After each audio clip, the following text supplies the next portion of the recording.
I am alive. I am alive. Nothing can take me out. I guess I should be a little bit more careful with my wordings, because people will believe I've just been suffering from mushroom poisoning. It was not that bad. It was not that bad. It was just a reference to me the other day completely collapsing onto myself. And the mushrooms were okay. They were just taking a little bit of a revenge against me. I guess they were trying to run away, maybe. It sounds a little bit more scary than what it actually was.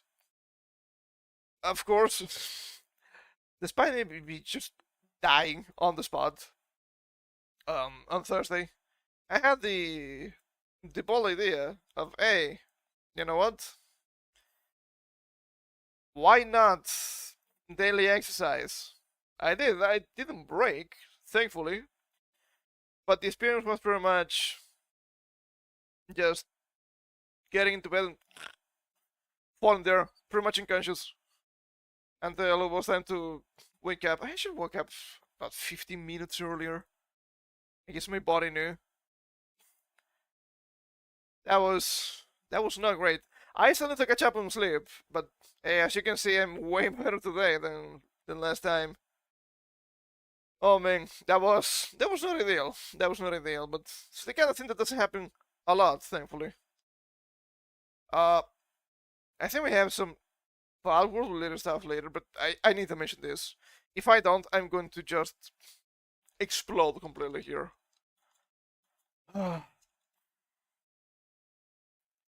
I keep seeing people comparing Palworld to Pokemon, but they keep making the wrong comparisons, which leads me to believe Pokemon quote-unquote fans don't know anything about games. It's not really surprising, but it's really disappointing. And there's a new pal, I think it's called something like Shenlong. Very creative, I know. It's a blue Chinese dragon with a white mane and yellow/gold horns. Now you have people saying, oh, this is Rayquaza. Are you insane? What do you mean, Rayquaza? What do you mean by this? No! It's not even the same inspiration. What are we doing? What are we saying here? No. Isn't Rayquaza supposed to be a cat salt serpent? I think that's correct. And Shenlong, obviously, is Seiryuu from the Cardinal Beasts. That's why it looks pretty similar to the likes of Azalomon in Digimon, because that's literally the four Cardinal Beasts. Where do they have Suzaku in the game? I just don't understand these insane comparisons. I'm about to make a meme, and I'm gonna make it everybody's problem but mine. It's just like, ah, look at this. The numbers don't lie. The wrong numbers. It's gonna be the same. Oh, look, the comparisons don't lie. The wrong comparisons. What are you doing? What are you doing? Of course, things that are based on the same concept are gonna look similar. It's not a big deal. Oh, well, you see, the new whale is Kyogre. Wrong whale. It's the wrong whale. The flying whale and Kyogre has nothing to do with each other. You're lying to me. This is insanity. It's not even the same creature. The flying whale is Bahamut. Not fantasy Bahamut, that's a dragon. But mythological Bahamut. That's a flying whale. That's why you have a lot of flying whales in, I don't know, ReZero. She had the white whale, erasing people from existence and whatnot. You have the flying whales in Zelda. You have the Windfish is also in Zelda, but I was thinking of a different Zelda game, I guess. You also have a Kitotsu, the flying whale in Dragon Quest XI, because you have a mythological president, which is fine. You can't have a flying whaling Pokemon. It's not Kyogre. It's supposed to be Wailord. Not mechanics wise, but lore wise. Insanity. Insanity. You also have people saying, oh, look at this pal. Look at this pal. They're even just copying color palettes. It's the same color palette in Nightwing, Raptor. No. If anything, the color palette is closer to Braviary. Not exactly the same, but it's way closer than Raptor for sure. Because not actual dark brown slash black. It's this dark bluish hue that it has. I'm not even saying it's bad. I'm not even saying there are not similarities, but they're picking the wrong ones. Why? Why are they like this? They're just driving me insane. I'm sick of it. I understand that people might have different ideas about, them pals. Sure, whatever. You don't have to like the game. You don't have to like the game. But these comparisons make you look completely deranged and very stupid. I beg of you, make the correct comparisons if you're gonna compare them. It's not even that difficult. And then they had the audacity, but well, fans don't play games. What about you? What about you people? Holy, what is this? Insanity. Insanity is what it is. They're just driving me absolutely insane, man. Not good. Not good. Just not good, man. Why do we let people have opinions on the internet? That's really one of the main problems of modern society, if you ask me. This is not about Palworld anymore, this is about modern society. We live in it. For better or for worse. It's probably not that good. It's kinda crazy to me. It is kinda crazy to me. I will never understand these people. I still think it's a cope. It's not that they're just insane Pokemon fans. It's that they're clearly not getting what they should be getting. Pokemon quality has been going down since, I don't know, at least Gen 6. Easily. And instead of trying to tell their companies, we also want good stuff, we also want quality. No. I'm in a bad situation. So everybody should be in the same or worse situation than me. Promising a bucket. This is kinda like the Yago meme, right? From Hololive. Join us, but with Palworld. I wanna do that with Bucky, but I don't know how Bucky looks like. I think he's featured a couple of videos about the Palworld offices and whatnot. I'll be like, join us, just play the game. It's fun, I promise. You also have some people accusing Palworld fans of not enjoying turn-based games. Well, I don't know about everybody, clearly, but you cannot be saying that about me of all people. I just think the kind of games we play here. Yeah, we like all games, we like RPGs. Overwhelmingly turn-based. I wonder why. I wonder why. Stagnation. Stagnation. Not like this. Not like this. But I think it's time to make the meme. I think it's time to... See, this is my problem. This is my problem. I realized, not today, okay? But I realized my problem is not that I hate the people opposite to me. It's not that I hate subversive people. Well, I can't do. But the main problem here, mainly, is that I hate stupid people.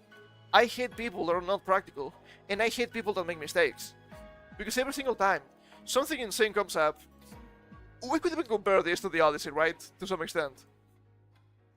I'm not trying to plan on them necessarily. I kinda do, because I think it's fun. But the issue is usually, I'm trying to help you, because I don't want to see you making these insanely stupid mistakes. Make the good comparisons, make the good propaganda. At least the current situation in the world will be believable. But no. No, they're just here. On purpose. Trying to drive me mad. I'm sick of this. I'm sick of these people. Yeah, we've been called them people. I guess in a technicality. grim. Very grim.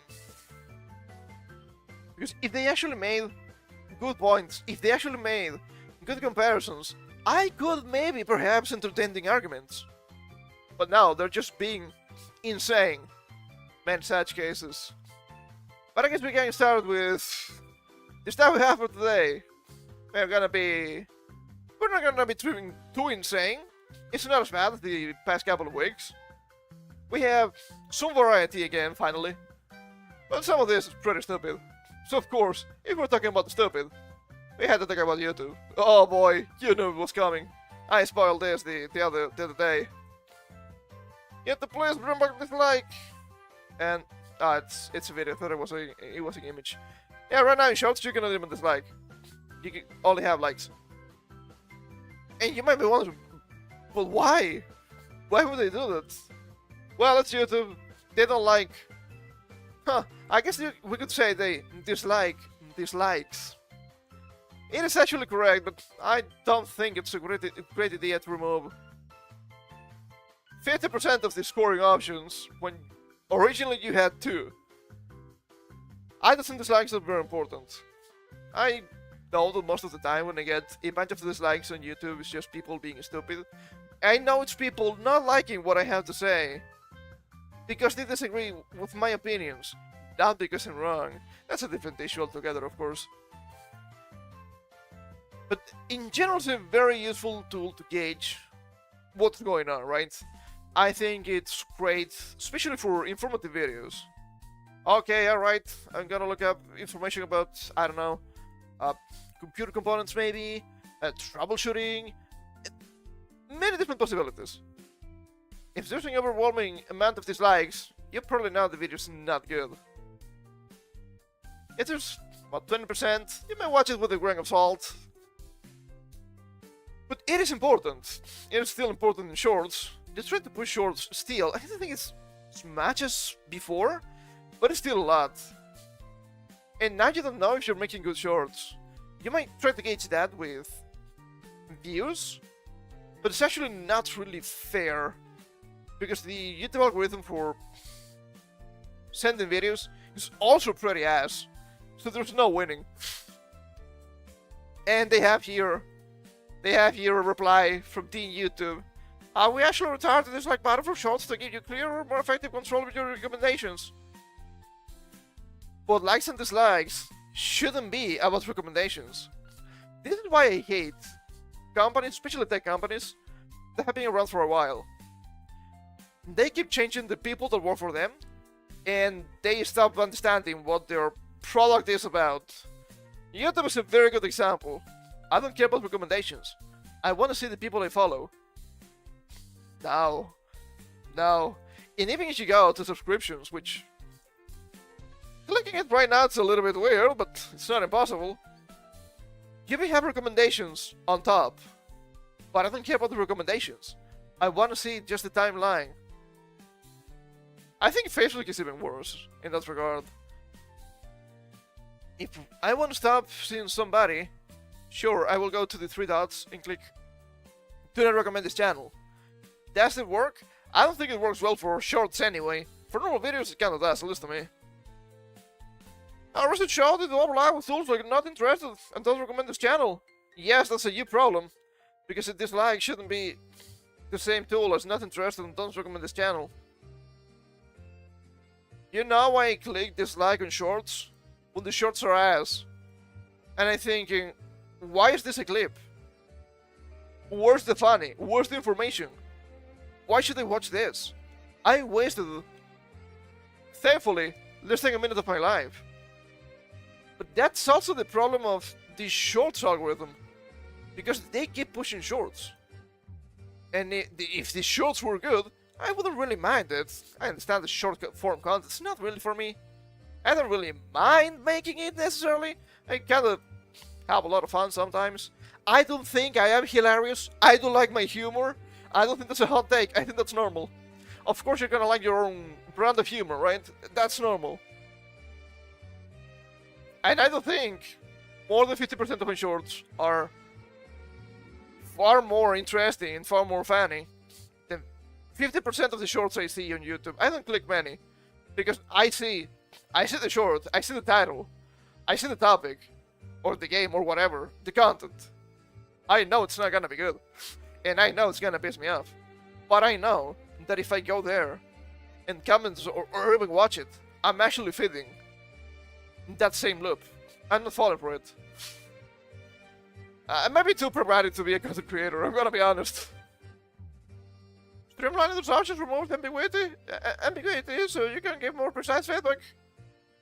Or those here, no, you actually give less precise feedback because you actually have less tools for feedback. Good job.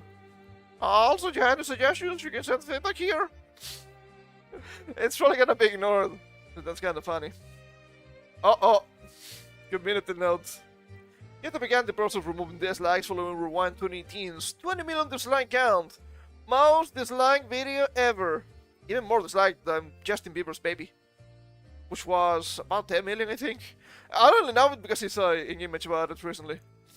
The current method of selecting the interest requires a high number of clicks, which discourages people from providing negative feedback on content. Also, disliking was not really working like this either. Trust me, I tried. It didn't work. I did that with what? 3 shorts? 3 or 3 shorts I watched from a guy. Not good. Not good. It is once again I had to say, did you know that maybe Dragon Ball fans are illiterate? Trust me, I would know. I see them a lot. Not like Dragon Ball is a very difficult to understand series anyway. But they try to give convoluted explanations, this and that. No, you're wrong. You're wrong. Just shut up. Leave me alone. But it doesn't work because it's shorts. It's so disgusting. There's also people mentioning, maybe here in the replies, you can't reply anymore, not because of YouTube, but because of this guy. This what the fuck fella. Okay, the short reply is actually very fair. No, bring back actually dislike button. After you remove dislikes from shorts, make it even worse. They're saying I can't record dead animals without censorship. Okay, this guy is severely ESL, worse than me. I don't want to say something like this when I'm trying to comfort myself. I'd rather see stupid stuff than this. It's awful. Okay, it's a stupid argument. Because if you see people just showing dead animals, you shouldn't give it a dislike. You're actually fading into YouTube's argument. If you don't want to see it, you should say, not interested or not recommend this channel. In this case, you should report the content. I think it's easy to understand. Now, this is actually why it's really good. 20 million dislikes, 3.1 million likes. Wow. That's hard. I literally have completely no idea who 90% of the people in this are. I do feel that. I do feel that a lot. It's like the meme, right? I saw it recently again. There was a new permutation of it. I'm old. I'm in my 40s. Every single time I see something about content creation, it's something like, Puppy Baby is doing floorball, and this and that are complaining about these other people. I'm like, oh, what? I kind of felt, I felt some kinship with Shoe and Head recently. It was a recent video. Was it? Shit, who was it? Who killed? Who was killed? At this point, this is what I need to ask. I don't remember.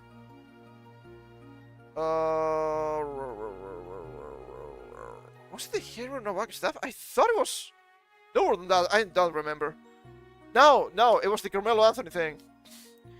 She was mocking replies, saying stuff like, I bet you're gonna defend Clavicular.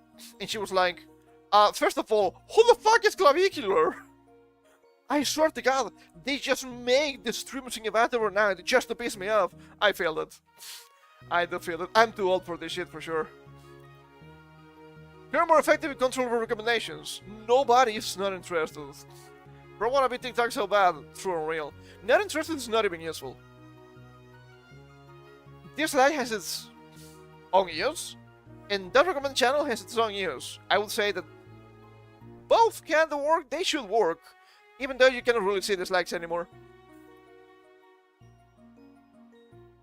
But not trusted doesn't really work. You would expect it has to do with the topic, but Not really. It's very weird. It's just it feels like half-baked. Interesting. Yeah, it requires more clicks. I don't like this to it. I think you need a Inx premium, formerly Twitter Blue.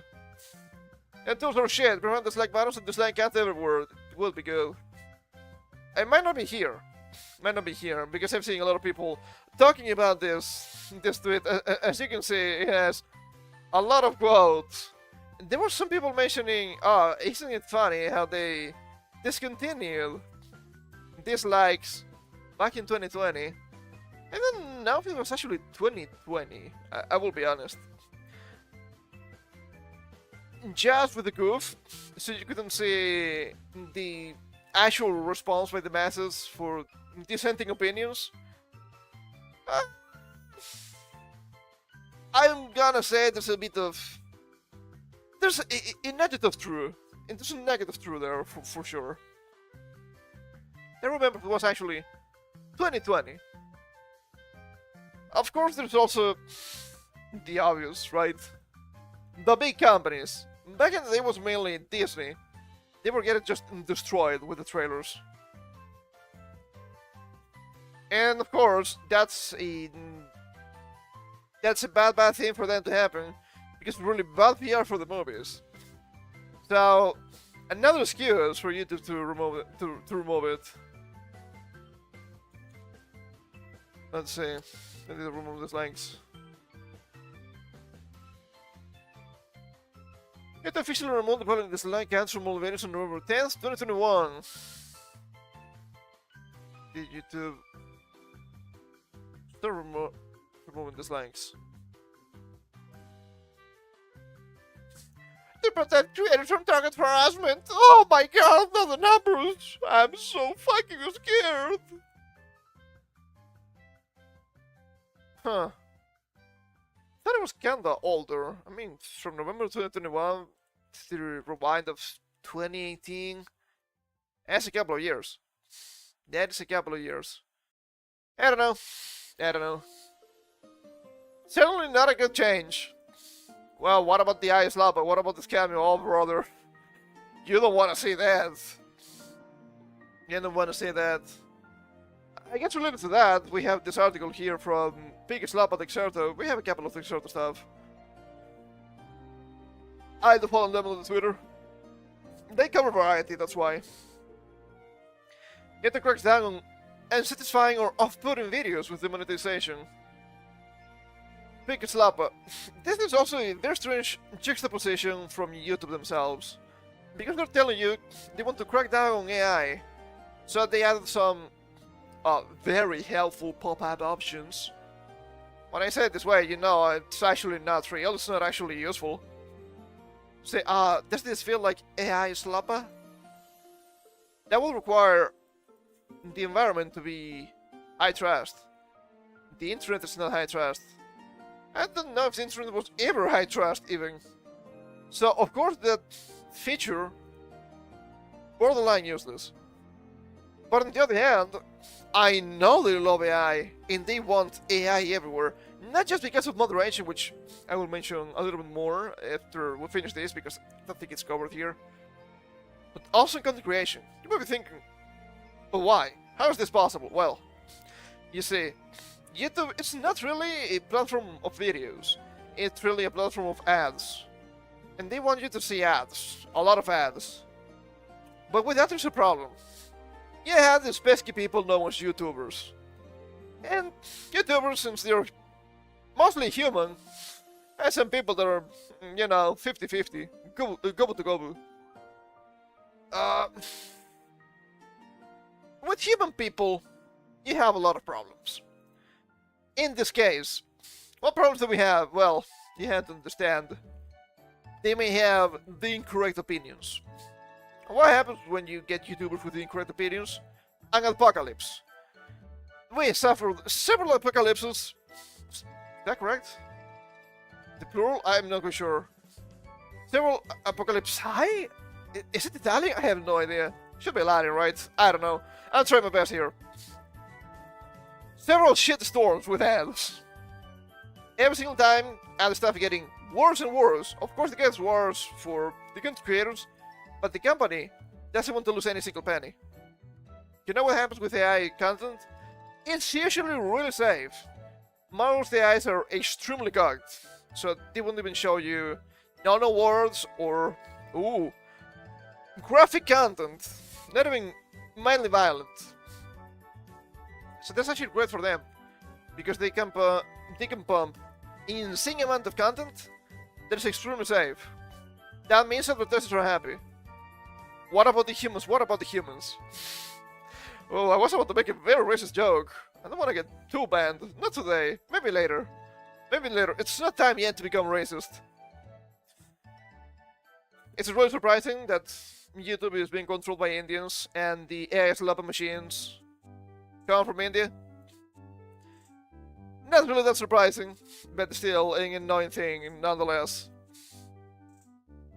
YouTube has clarified that creators can lose monetization for publishing content that considers unsatisfying or off-putting, including repetitive shock videos and emotionally manipulative AI content. Who's going to decide that? Well, who knows. Another AI, that's the main problem. They have other clankers here checking the clankers. The platform has expanded the guidance attached to its YouTube partner program policies, outlining 3 categories of content that cannot be monetized. Generic or repetitive content. Rather, I wish this was the case. And satisfying or putting content, and AI personas discussing sensitive topics. Ooh, brother! That's a spicy meatball. AI personas discussing sensitive topics. You may have seen some videos with AI, voiceover and whatnot, talking about social issues. Okay, alright. What's the difference then? You or I? You... Normal people like us. I don't know how to word that properly, it sounds wrong in my mind. So you want to change the wording completely. In just doing the same. Well, it's because AI. But there's a caveat. There's a very strange caveat. I don't think it's done on purpose. I don't think it's a mistake. In these AI personas, I don't think it actually cares about the sensitive topics. Addendum here. It includes vtubers. It actually does. Apparently it's very pernicious in the likes of TikTok. There was somebody talking about this on Twitter the other day. Who was it? Was it Chacha? I think it was. I have no idea. All of these women look the same to me. Of course that's a joke. It's just people that I don't really know. So I'm not quite sure if I'm getting the correct person. She was wondering if it was... because of the type of content, right? It was just yapping, I think. Was she streaming on TikTok? I think so. But it didn't matter the kind of content she was making. It was just being cracked down as AI stuff. It is annoying but not surprising how a lot of modern day platforms, maybe, they just hate VTubers. I don't think it's surprising. It's actually pretty dangerous for the powers that be. It might sound insane when you say it this way, but it makes a lot of sense. Because I can be making content here without showing my quote-unquote true self. My physical self, I would say, right? But what about getting the actual information from actual people? The biometrics and whatnot? How about we get your ID and then we contrast your videos using face recognition? How about you get the hell out of here? Right? And you also have the possibility of making content without having to be traditionally attractive, which is kind of funny because most of the VTubers, if you've seen their secret knowledge, you know they're not really ugly. But I understand they want to show themselves. I mean, I'm kind of the same. I'm not as beautiful, mind you. Am I handsome? I have no idea. And they don't like that. They don't like that. Also, they can go against the graying a little bit, right? Because they are a little bit more protective, so they can be a little bit more true to themselves. Funny enough. And the powers that be, the powers that be don't like that. If they cannot buy you, they want to destroy you. way too many cases, I'm afraid. By the time YouTube says the rules are not entirely new, the company previously grouped similar videos under its inauthentic content policy, which really prevented repetitive and mass-produced material from earning money. Yeah, I'm gonna need a source for that one. I don't think that is actually true. As changes are intended to explain the rules more clearly. It clarifies which off-putting videos can get creators demonetized. The YouTube defines and satisfying off-putting videos, content relies heavily on emotionally manipulative formulas. Copy system formulas until videos feel interchangeable, with shock and surprise purely to attract viewers. I think it's impossible to use YouTube anymore. Quite literally impossible to use YouTube. Because they tell you cannot copy the content that works. Despite you actually having to do that to get in the equations of the algorithm. But doing that a lot, it's also bad, it's also a negative. And if you do, and then they tell you, but you have to do something new, something fresh. Okay, alright, but if you do something that's too new and too fresh, the algorithm is not gonna pick that up because it's gonna think it's very strange, it's way too unique. So I guess you have to copy with a caveat? I don't know. At the end of the day, it's just the Slopaloop. The Sloopa, maybe? Don't think I like that idea, but who cares? Not like I'm the most creative person alive or anything like that, but I don't dislike how it's not cohesive with itself. Examples include challenges repeatedly featuring violence or laws without a cohesive story. Oh yeah, this was kinda big not long ago with AI, right? Saturated scenarios hearing animals in distress. But then they fucking refuse to properly ban people that literally abuse and kill animals on video. There was a huge crusade years ago, spearheaded by the likes of the Quartry, How the Mighty Have Fallen. There was this guy, I think the boy was a Latino guy. He was making that kind of content. Look, I'm recording myself abusing and killing cats.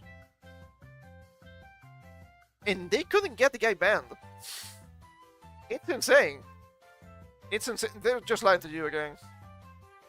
Are related again clips and stitched together for shock value? Yeah, sure thing. A realistic fake footage of celebrity deaths or natural disasters. Content can still be monetized when it offers an original perspective, cohesive storyline, educational value, or creative song speaking a popular trend. Only if you get lucky enough. It also confirmed that the using AI tools is permitted as long as the final video demonstrates genuine creative input, which I don't think this is necessarily bad. But then again, does this feel is AI Slopper? It's just a weapon to call this dissent, which I don't think is good. Creator says policy costs his YouTube channel 15,000 USD, that's a lot of money. The clarification comes, some creators report, being demonetized under the new wording. The owner of HPad, an 18-year-old channel with more than 225,000 subscribers, claimed on Reddit that his monetization violation has recently changed from inauthentic content to unsatisfying or off-putting content. The channel primarily features vacuum cleaners. Off-putting content, I mean unauthentic? Maybe if every video seems same. I'm assuming the guy is just doing either funny skits or reviews, which, I mean, it's either funny or informational, which, it's fine, it's normal content. Personal appliances being tested or destroyed, including videos where objects are run over with lawnmowers. Is this violence against the machines? What about rage against the machine? Not anymore. I know some reviews content creator, he wrote, claiming the demonetization had cost him at least $15,000 over 3 months. He has posted the description provided by YouTube, which flagged content that may be emotional, manipulative, disturbing, nonsensical, shocking, or otherwise irrelevant and satisfying to viewers without delivering significant creative, educational, or other value. I would say it's sure it's shock content, maybe, kinda. Whatever. Whatever, just a guy just fucking up some appliances. Who cares? It's not a big deal. Oh, what do you think of the clankers? I'm thinking too much of the clankers. It was an updated guideline. and guidance also prevents channels from monetizing AI-generated doctors, lawyers, financial advisors, and other personas presented as human experts on sensitive subjects. Monetizing any type of quote-unquote a high IQ advisor should come with extensive research. I know there are some people out there that actually make content, and I know there are some doctors, lawyers. I have some financial advisors, but there probably are too. Massive grain of salt. Even they have the qualifications, which is more than possible, it's more than fair. You don't know if they're lying to you. That's a potential issue. So always be careful with those. I do agree there's a lot of problems with the AI stuff. Okay? I understand that the AI is here to stay. It's new technology, it's potentially really useful. But with something that is new and really useful, the problems are always the same. How can you cheat people with this? And with the AI, it's way too easy. It's way too easy. We mentioned already people ordering products and then modifying the images when they are delivered. So it shows like they're broken, trying to scam the companies. I've seen Uber drivers, I believe, trying to scam clients, sending images. Oh look, they completely destroyed my car, when it's actually not real. And you have a lot of stuff on social media with AI too. It's not really a problem exclusive to AI, of course it isn't. But it is a problem that's exacerbated by AI. So what do you do in that situation? Well, you need to make the entire planet a high-trust society, kinda. High-trust society of sorts. It's not possible. It's quite literally impossible. Because you have people that are just going to cheat and steal all the time. Because that's their culture. Yes. AI wouldn't be half the problem it is nowadays without third worlders on the internet. I said it and I know I'm correct. How do I know this? I'm on Twitter. And you have that guy, Nikita Beer. But so much inauthentic content. And you have people bitching about it. What do you mean authentic content, man? You have to remonetize me. Africa or India. All the fucking time. Giga Slapper. Giga Lies too, by the way, are just the worst AI you've ever seen in your life. I want them out. I want them out of the planet. We're not going anywhere like this. Not anywhere useful. Strange segue. But I guess it makes sense to segue now. Speaking of Indians, gotta take this with a massive grain of salt. Because it's a riper. And Google Trends kinda disagrees with what is being said here, but it's not looking the best. This is a video from an Indian making AI stuff, I do believe. It was some sort of guide. Can comment pictures on Instagram. Got to look up a solution. Can this image... Google all fields. Can these images involving children in Hindi? The result is an Indian YouTube tutorial on how to make 18+ AI animated videos of children. Worst audience. If the statue has ripped clothes, it will not generate a video. Here's video evidence of him doing it successfully. Generally unbelievable. Good typing. Can't use image and see for yourself. India generates so much AI CP that the auto fields in your Google search bar. I've seen a lot of code with this. Trends. Apparently the trend stuff means this might be a little bit bottled, maybe, potentially. Might not be too authentic. If that is true, that's fair. I don't know how trustworthy the Google trends are, or if they can be manipulated with specific wording for the trends themselves. Some people have been saying, but it's normal.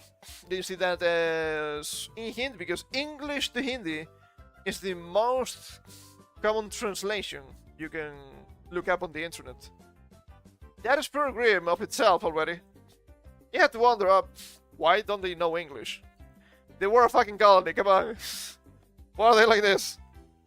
Well, I can tell you why, but you probably already know. And the images here. Get this image that seems to be of children with this or something else. Bunch of them here. Which is very odd. I'm bringing this up because this is similar to something I mentioned a couple of weeks ago. These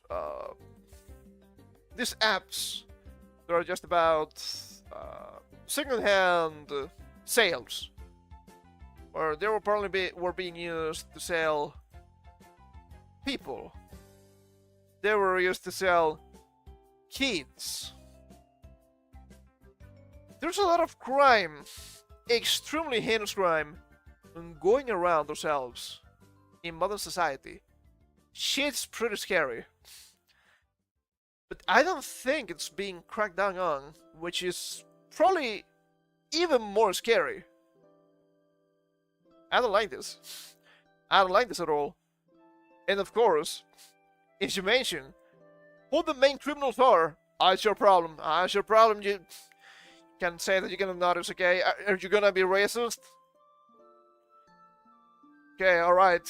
If the two possible options here are being racist or trying to hide actual CP, I'm gonna be racist. I think it's easier, more moral.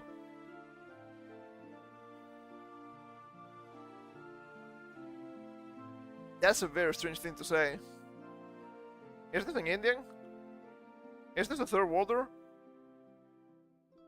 Georgia. In Italy. Oh, brother. Chances are this guy is actually a sub-Saharan, despite calling himself Jim McNeil. I'm quoting. I'm reading this tweet. This is not my opinion. Honestly, I generated one. CP should be legalized to flood the market and pushed to use real children out of it. Absolute production of real ones should be heavily punished. Sadly, modern people are too retarded and will follow their emotions rather than logical thinking. Is this a criminal? I'm willing to say yes. You know why making AI-generated CP is a problem? Because it's based on actual CP. That's a massive problem. Despite it being illegal and a heinous crime, you're gonna have to stop evil people from popping up, sadly. Unbelievable, it's sad nuke. It's not looking great. It's not looking great. You know the video? It's India explaining that you can use kids. Might be the case. I will say, nonetheless, I'm grain of salt because it's a groiper. I'm not the biggest fan of groipers. I don't think they're all that smart or anything like that. What do we have here? Oh. Moving to something less infuriating, but still kind of bad. And do you remember John Promenov? I do. The kid's not as fine as it looks here. We're not gonna go through the article, it's not that interesting. French prosecutors have demanded prison time for two streamers accused of torturing John Promenov before his death. The alleged streams included physical abuse, weapons, and paintball attacks, which they must really true. We can see those on video. There's a massive problem with this. The demanded prison time for the two streamers has nothing to do with his death. It's not because potentially they could be maybe perhaps considered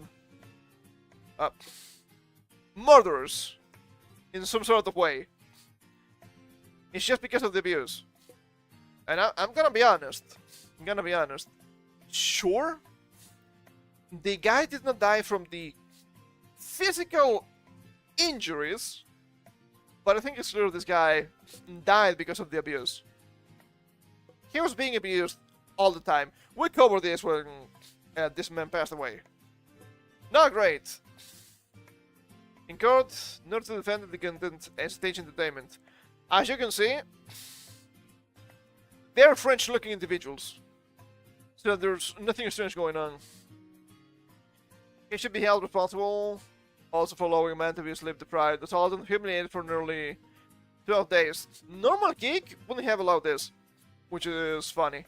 It only happened because it was Geek Friends, and you had the staff people from Geek Friends actually checking in and promoting the content and saying it was fine. Saying it was fine, maybe I'm making shit here. Not good. Hold up. EU's second worst aspect is its ban the death penalty. Wars is defined to you what immigration policy set by whichever country is most permissive.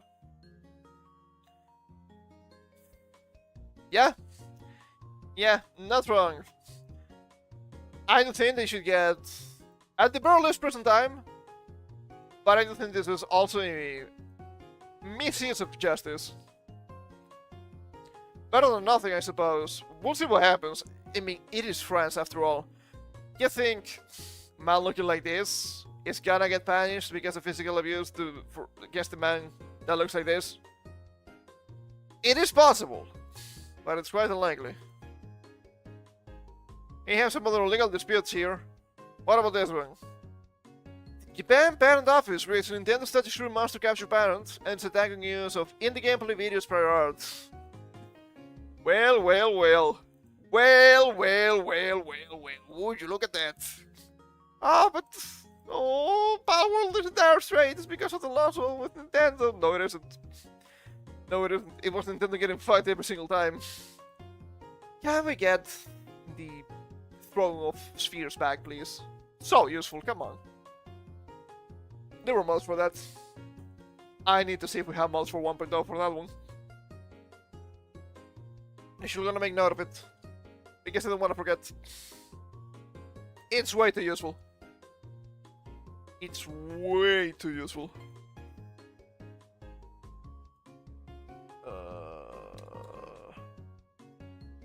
I'll throw mod for 1.0. Well, sphere, of course. Okay, we don't care about it. Okay, I was about to go ballistic for a second. If you need help with the panel law terminology in this article, please click on the article listed. Okay, it's not, oh, just ask me, say I is love, but doesn't seem like it at least. Thankfully. And the counters here. You can go into this Pocket Pair, Pokemon vs. Power World, Nintendo vs. Pocket Pair, Pokemon vs. Power World panel litigation, and Japan is a dead last walking. Checking 11.6. Games for article. Presumably with Power World Mobile and the crosshairs, Nintendo's trying to obtain Japanese monster capturing pattern with a touch screen focus. But this reaction by the Japan Patent Office was negative. May 14th. What's new? The JPO has gone from a first warning to final examination decision. In rejecting the application once again, and now to more advanced procedural stage, the JPO gives short shrift, by the way, and a word they have seen before, I don't think. Nintendo's argument that in the gameplay video, which allegedly infringed Pokemon-related copyrights, was ineligible as prior art. I mean... Okay, but now you're mixing shit up here, right? Sure, it's copyright infringement because it's using Pokemon assets, but the mechanics are new. See, that's the problem. Copyright for the art, that doesn't mean you had any kind of copyright or legal understanding for the mechanics. Pretty funny. This decision of refusal terminates regular patent examination. The patent examiner is done with this. Nintendo has 3 months to request a formal appeal trial before a panel of JPL administrative judges. It also tried a divisional application, hoping that a modified claim language works better. Nintendo can simply give up on this obligation. What ramifications? The APA demonstrates its commitment to patent quality by not granting outrageous game rule type of patent applications, which is great and not something that should happen, thankfully. Also clarifies that copyright infringement allegations are misplaced when the only question is whether an invention is novel, has an inventive stamp over the prior art.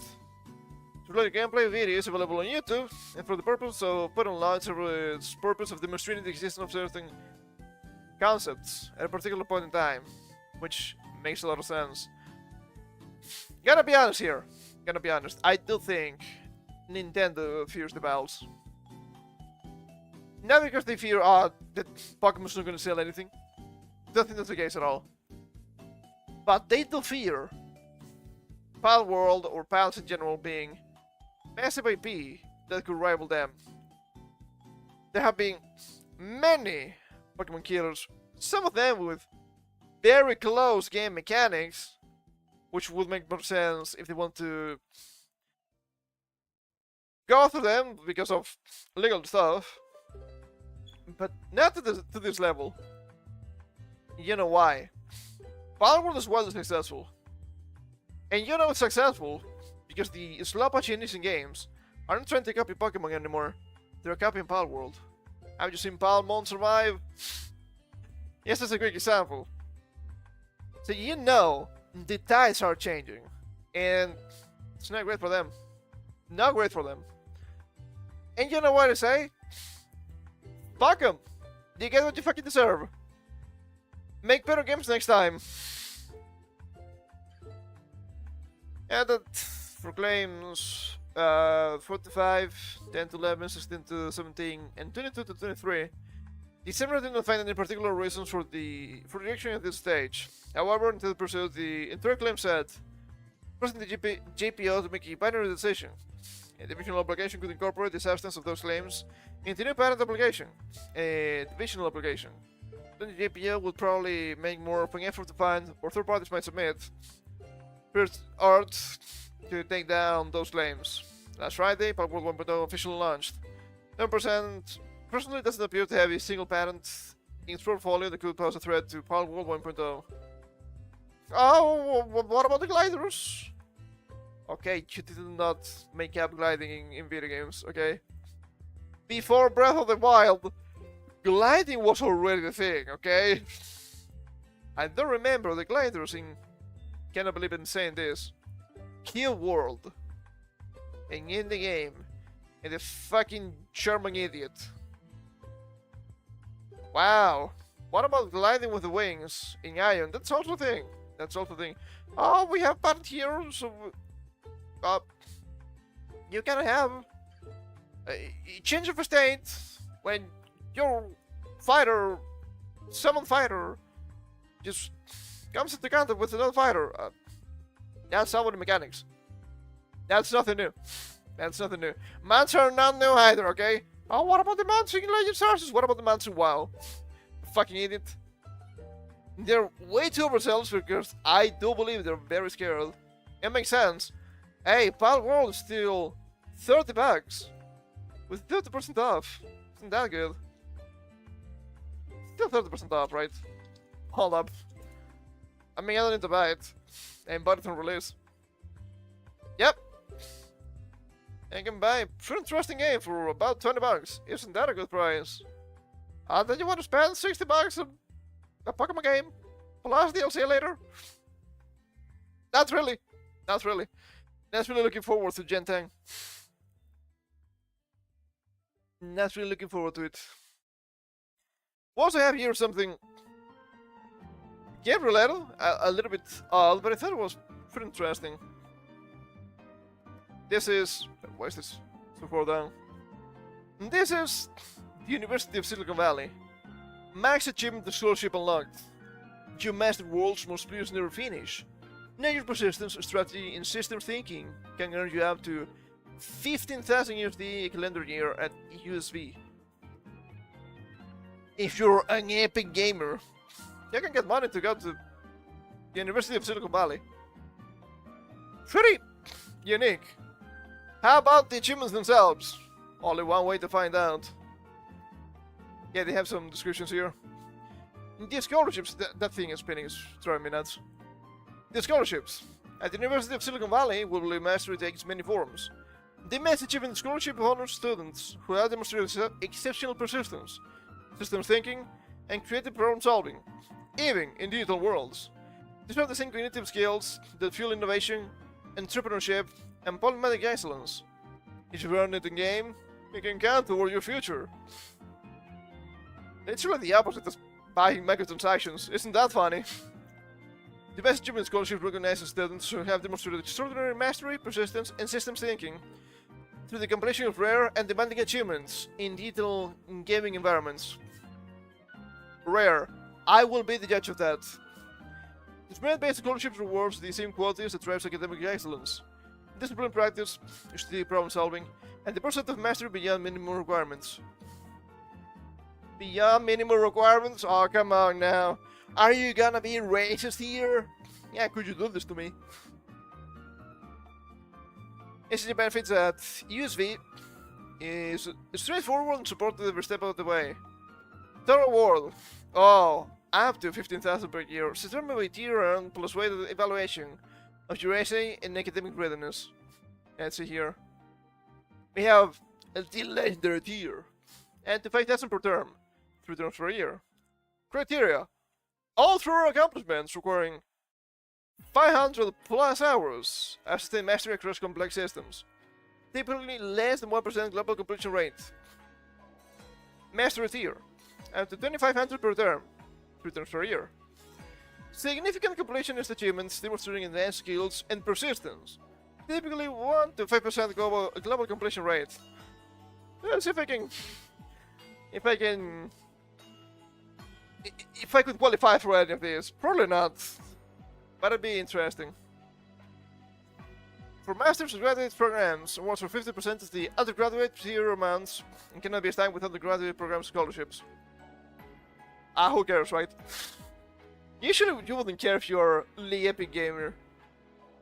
Maybe combined with the merit of the world, through institutional aid may first not exceed... May first, right? I'm assuming. Not even proper capitalization here. Net exceed cost of attendance. That's not time with eSports scholarship. Oh, brother. Okay, that's dire. Maintain 3.0 GPA and full-time enrollment. Renewable for up to 3 trimesters per year.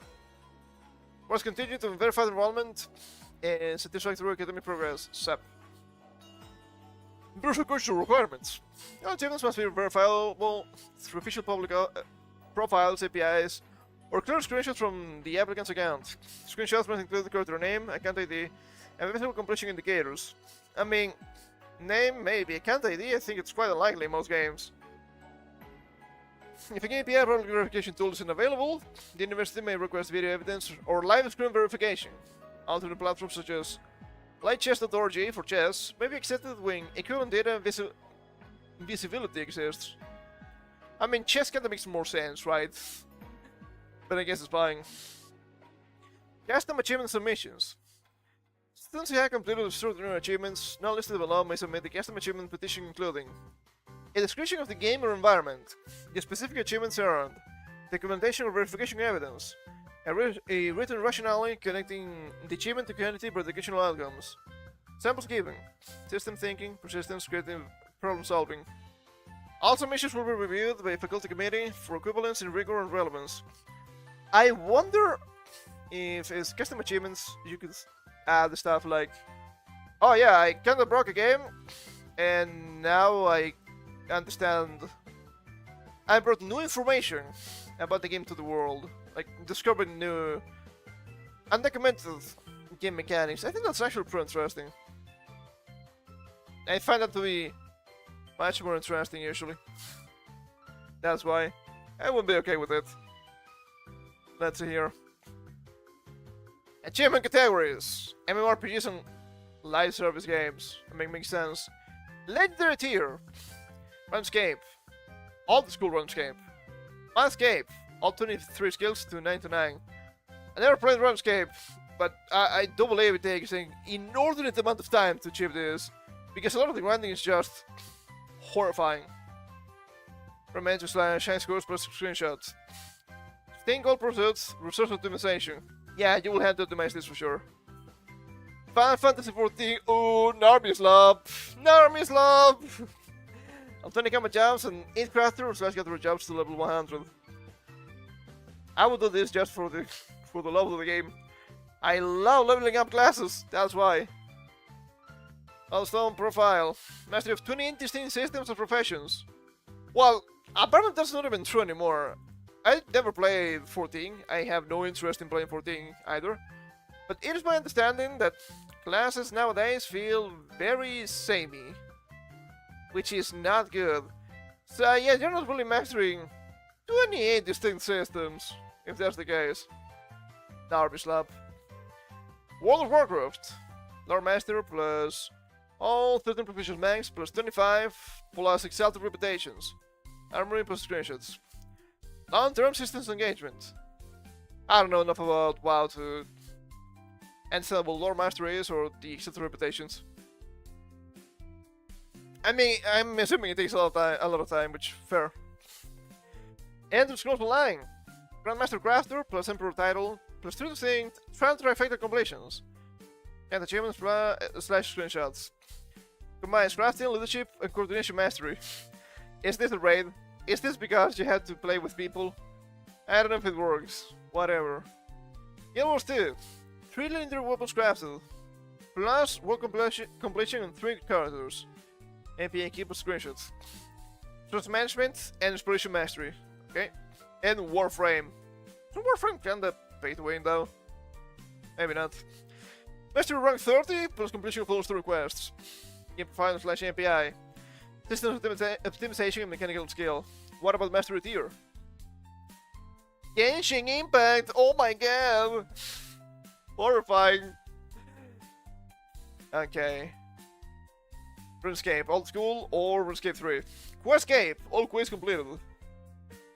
Okay, I think we can just ignore the educational rationale here or verification methods. We don't really care too much about those.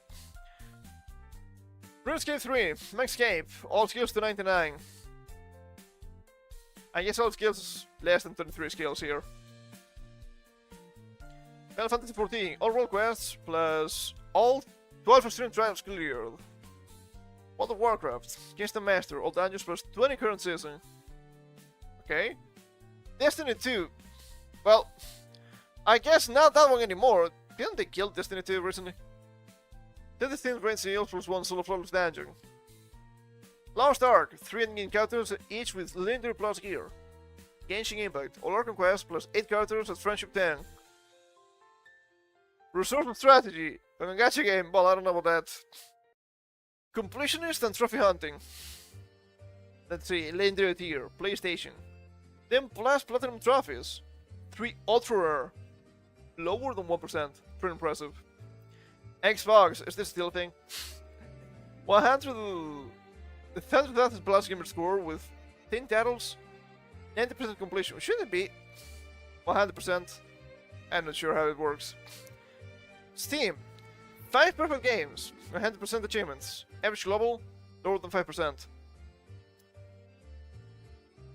I don't qualify for that. I think right now I have 2 master games. It's not fair, it used to be more, but they keep adding new achievements. And I never went back to finish those. Well, that was Rogue Legacy. The newest achievement is, I would say, pretty difficult to get, for sure. You need to finish the game with a very limited number of iterations and no upgrades. And the other one was Terraria, which I didn't really play vanilla since. So I never got the new achievements. It should be easy to get though. The other games I have right now are Dragon Quest XI and DBC Kakarot. Soon, I will add Expedition 53 to that one. Let's see here, Mastery tier. Oh brother. Oh brother. PlayStation, 5 Platinum Trophies. Xbox, 50,000 plus gamer score with 5 titles, 80% completion. Steam, 3 perfect games. Hey! Not too bad. I wonder if you can cheat this with very achievable games. I know there's an indie game about fishing. You can fully complete in about 2 hours with full achievements. Of course, it's not that impressive. I mean, it counts, right? It's a perfect game. Are you gonna add caveats now? This can be exploited heavily, I'm gonna be honest. But I guess it makes sense. Then the Switch. Still Tears of the Kingdom. 100% map and shrine completion. Oh my god. Army Slop! Horrifying. Not because you had to complete the map, but because you had to play Tears of the Kingdom. That's very scary. Let's see. Roguelites and roguelites. Okay, I know some of these games maybe. The Binding of Isaac, Repentance. Dead God achievement, 100%. RNG Mastery and Persistence. RNG Mastery, that's all. Okay, sure. Slay the Spire. Arcade with all 4 characters on Session 20. Never played Slay the Spire, no idea. Enter the Gungeon. 100% Ammonomicon. Dead Cells. 5 boss cell completion. I think my PB with Dead Cells was 2 boss cell. After that, the game becomes a little too annoying. Intuitive learning? No, it's just about power slapper. That's why. And it's all prophecies fulfilled. And returnal. Platinum trophy. All biomes cleared. All logs/scans. What about the mastery tier? Risk of Rain 2. All 14 characters unlocked. Plus Monsoon victories with each. Spelunky 2. I guess Spelunky counts as roguelike, I suppose.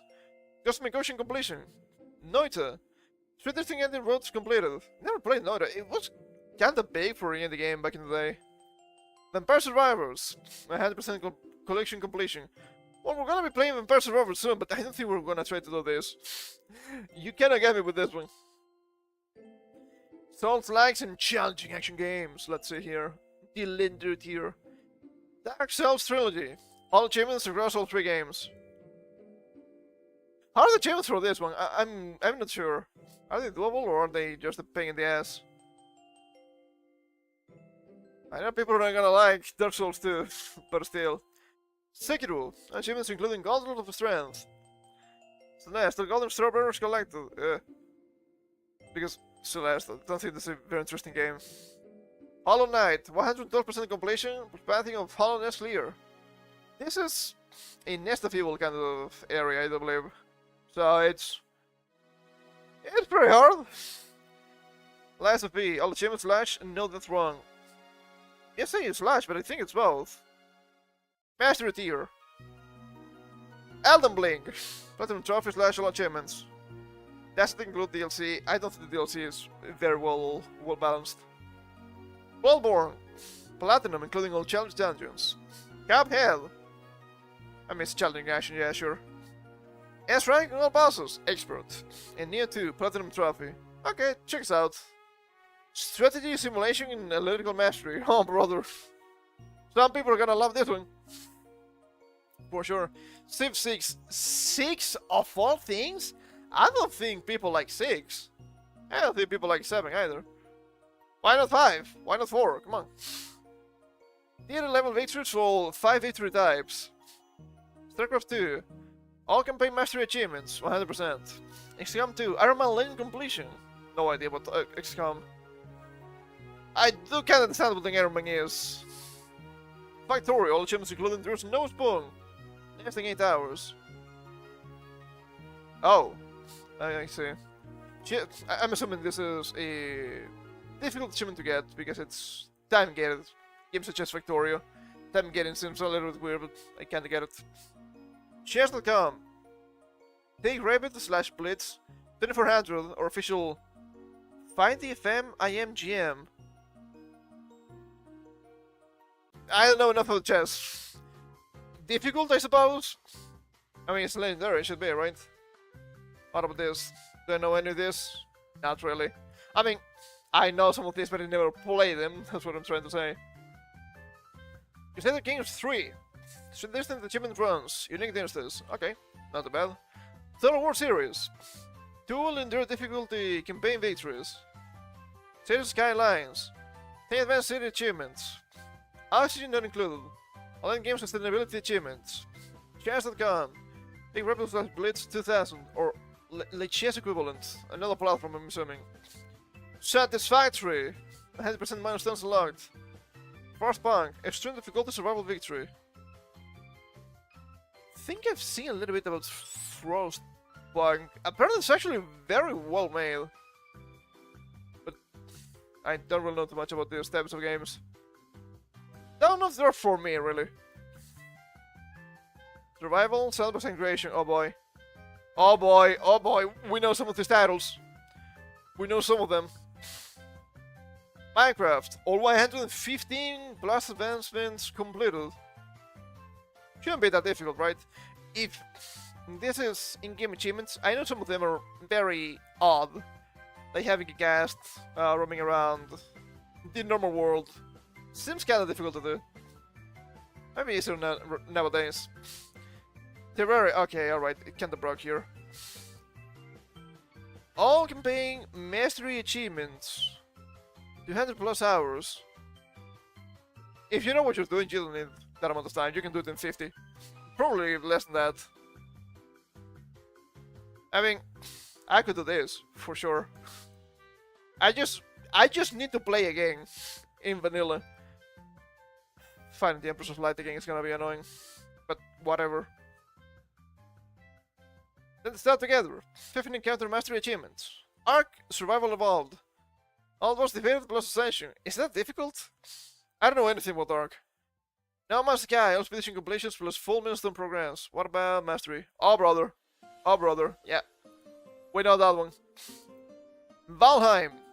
All 9 bosses defeated plus major architectural build. Okay, fighting the boss is not actually that deep. I'm only missing the major build. I was never big into building, not in that game. I think it's kind of difficult to do it properly. I don't know. I haven't mastered the mechanics, but I wouldn't mind doing it. It takes a lot of materials because I just play survival, right?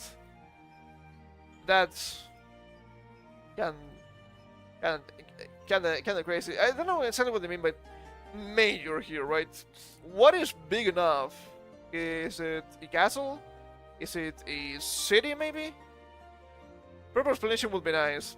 Just out of curiosity. I guess we'll never know, but that's fine. Subnautica. 100% completion. All blueprints discovered. Okay. The fourth, super completed on hardest difficulty. Don't people even play the story in this one? To me, it's just streamer's lava for collabs. Stanley Valley, perfection achievement, 100%. I mean, makes sense. Skill-based precision challenges.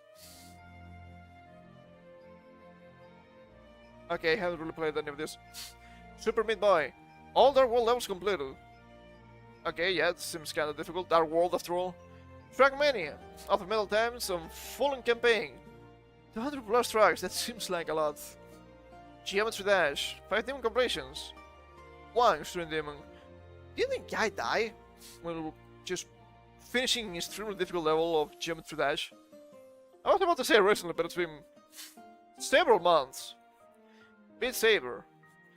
All these plus songs, S-Rank, base plus DLC. This seems very difficult because it's VR. How about the Mastery tier? On the World of the Witch, 100%. Chaos Runner, Hardcore Mode completion. Next Machina, Veteran difficulty completion.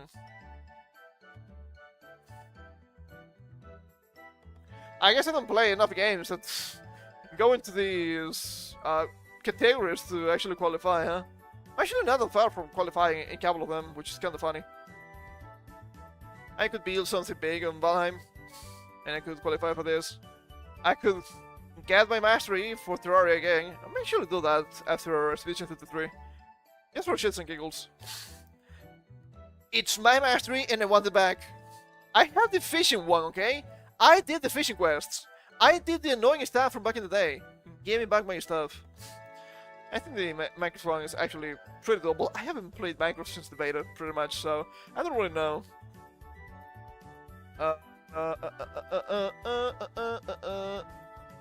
Yeah, we're gonna ignore those own links.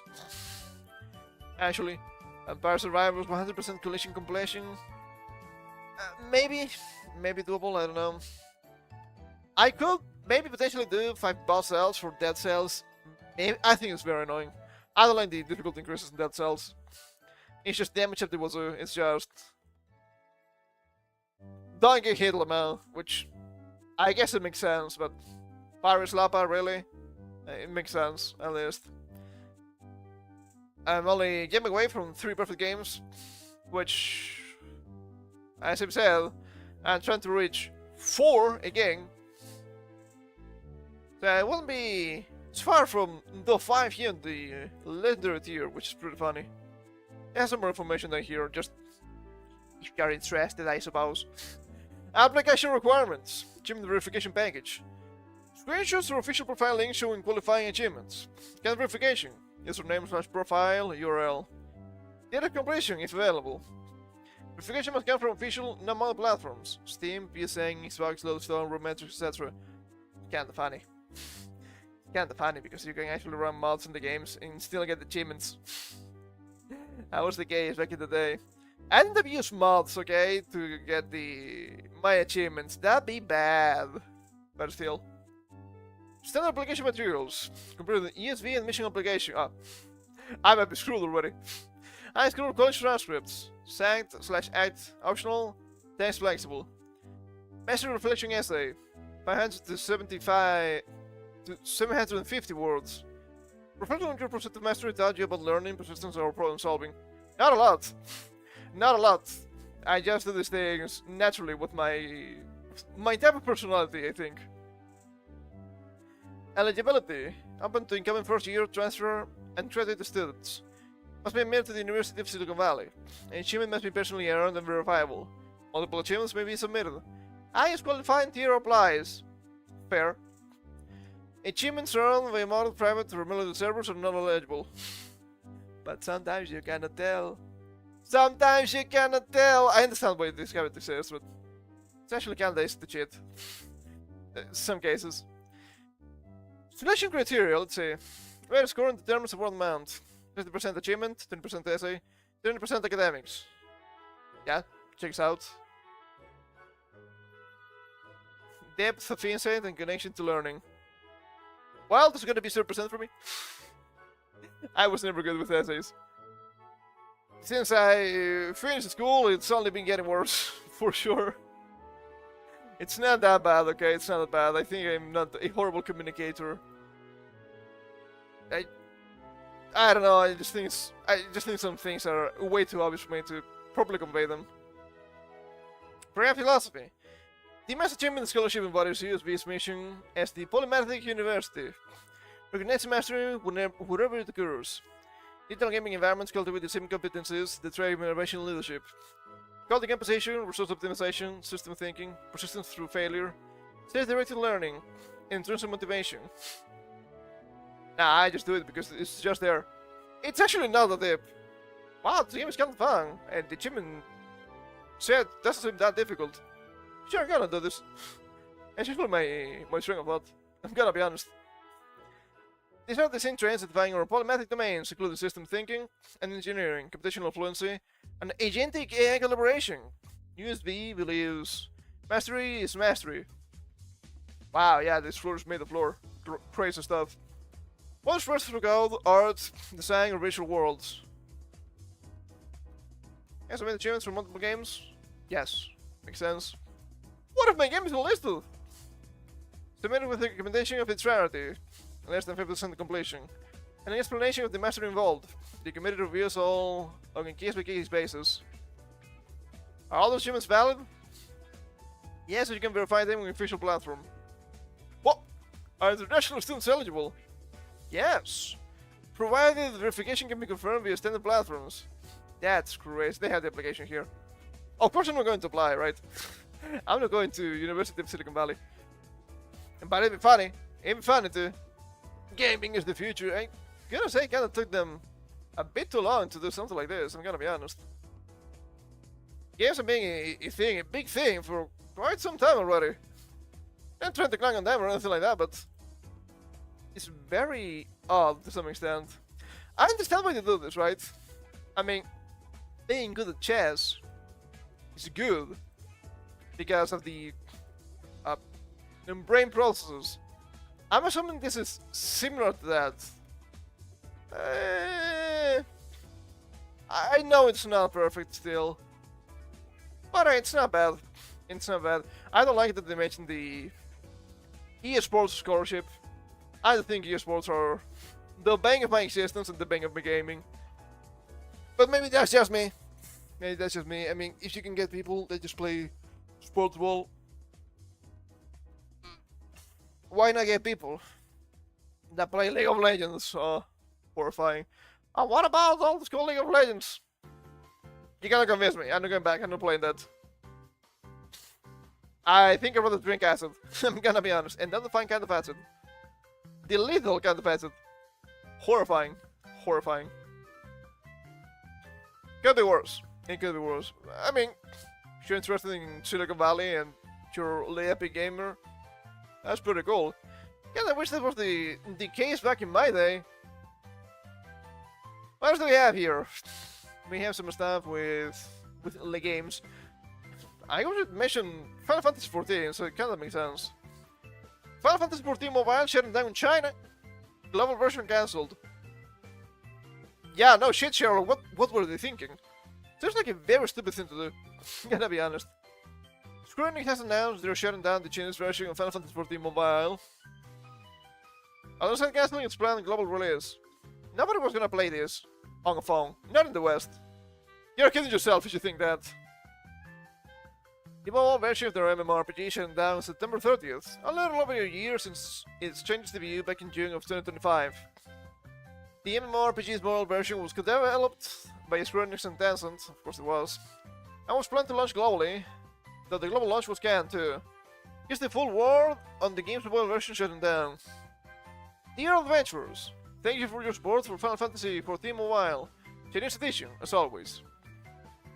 On the launch day of Final Fantasy XIV Mobile Chinese Edition, Final Fantasy XIV Mobile China. It's just funny to say.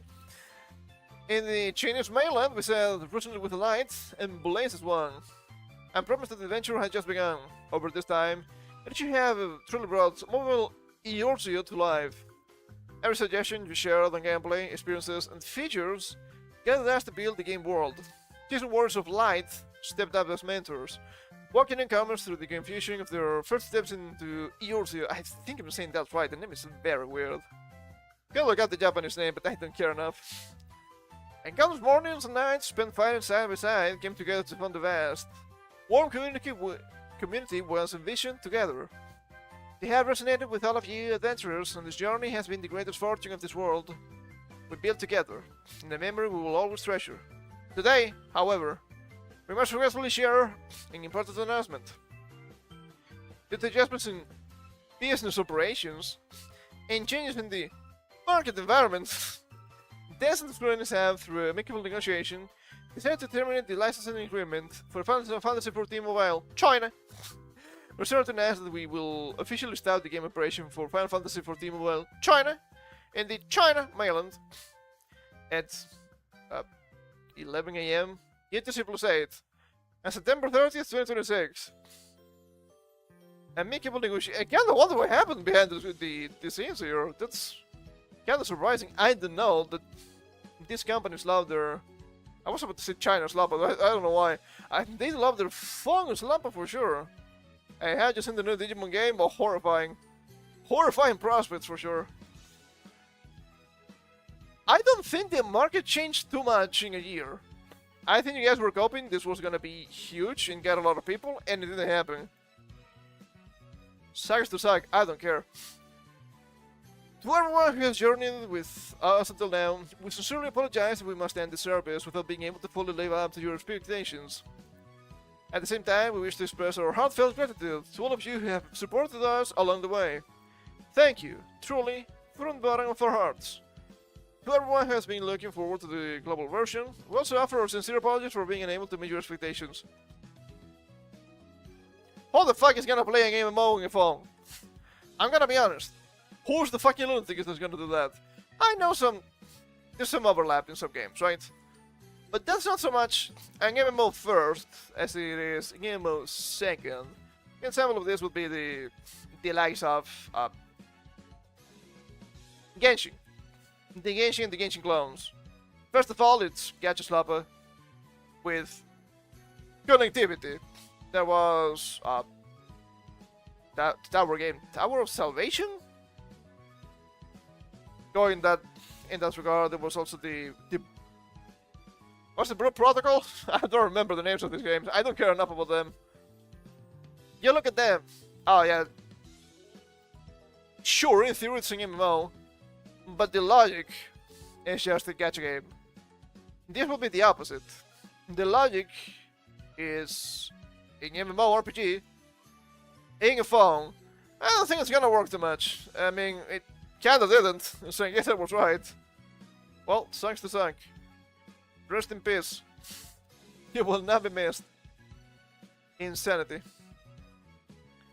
Anyway, I guess we can move on to something more tech related. We've been talking about AI previously, so I guess it's also related. Here we have App State New York School District will deploy a humanoid robot teacher this fall. I don't know how to feel about this one, I'm gonna be honest. I understand why it might be interesting, but I'm... Okay, alright. I had to make the joke, right? I had to make the joke. At least it's probably not going to rape the kids. Unlike other teachers we've seen recently. I do think that this comes with a lot of problems too. It's not really... It depends on how it's used, right? But it's not really... Human connection, human relations, I think that may come with less than ideal issues. Let's just call them issues for now. Not the greatest in my opinion, but I think the technology is interesting at the very least. An AI generated image from real robotics showing a likeness of their humanoid robot in a classroom setting. They're making AI of the AI. My goodness! Which one is the robot? This one or the one in the back? I mean, it's clearly this one, right? We can see the face. Your students returned to school this fall in the Salamanca City Central School District in western New York. A new Canada's teacher will be ready to greet them.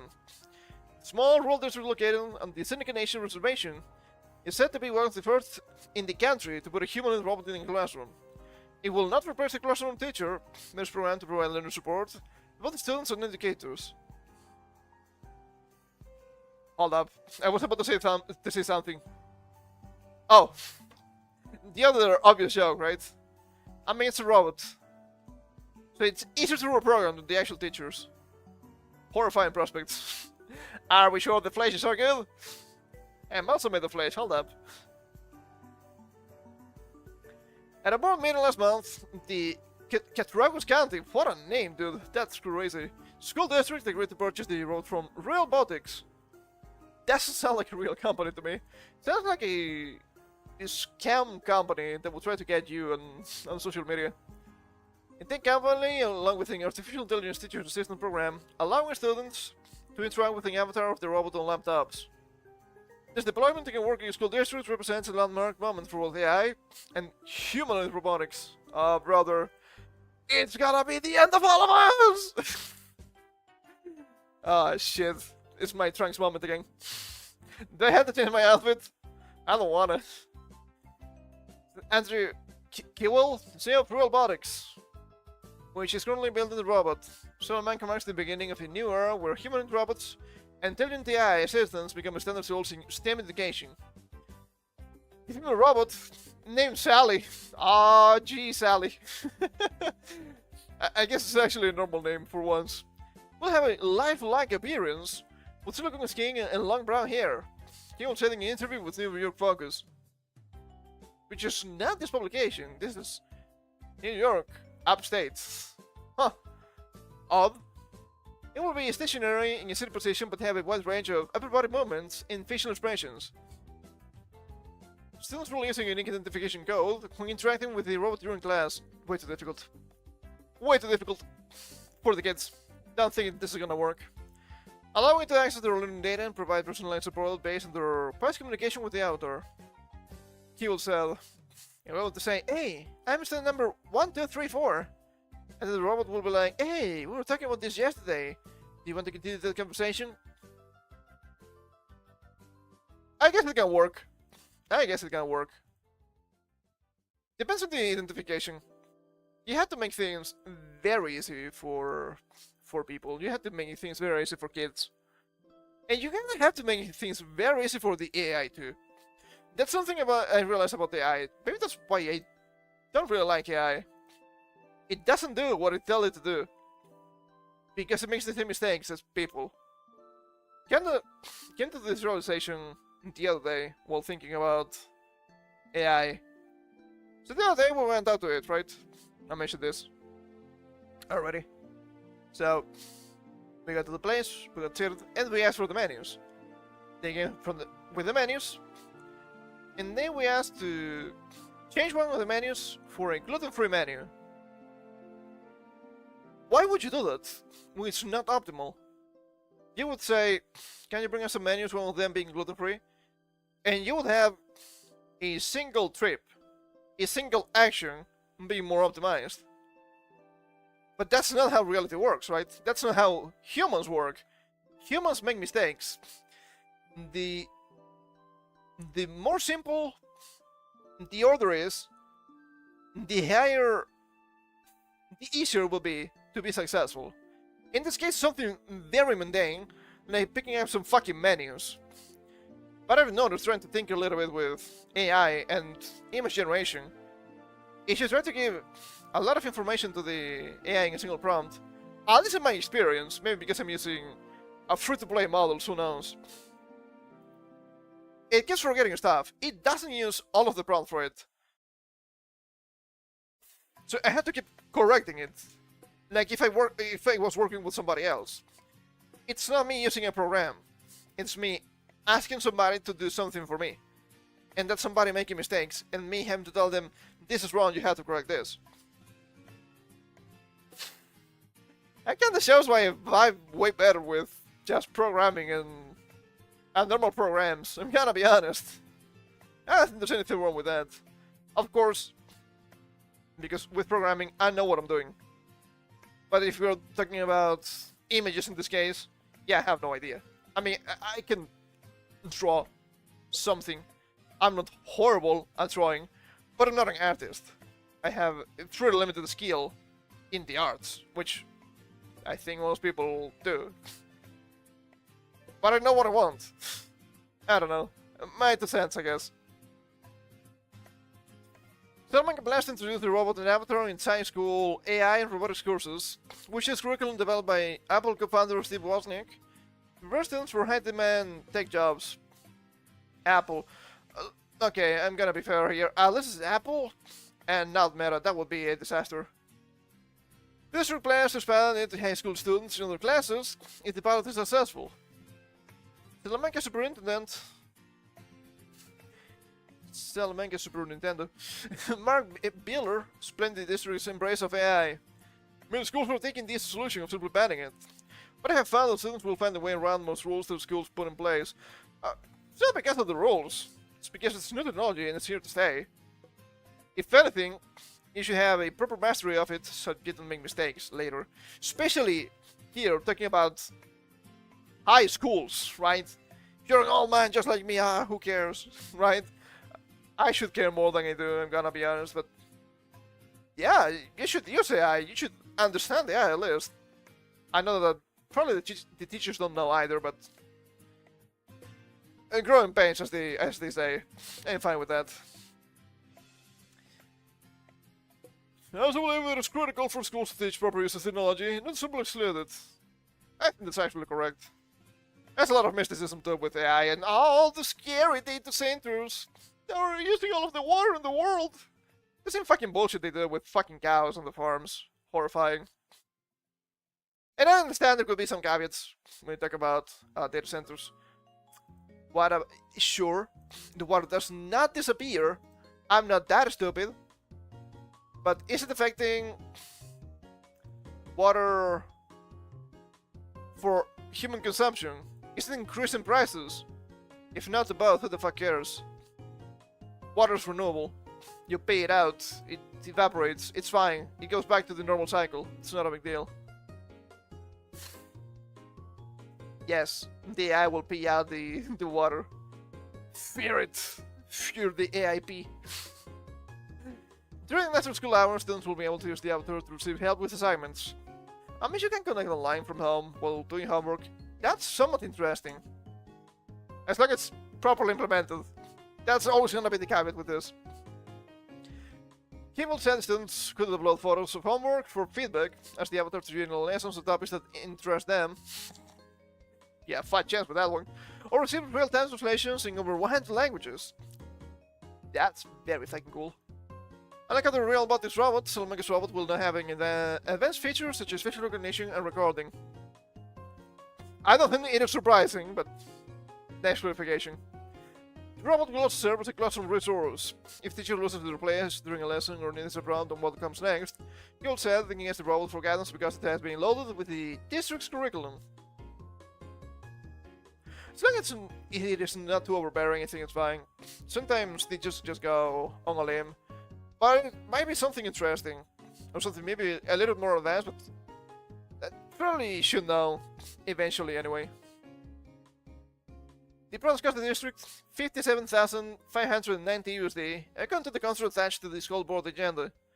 He also said the price was discounted.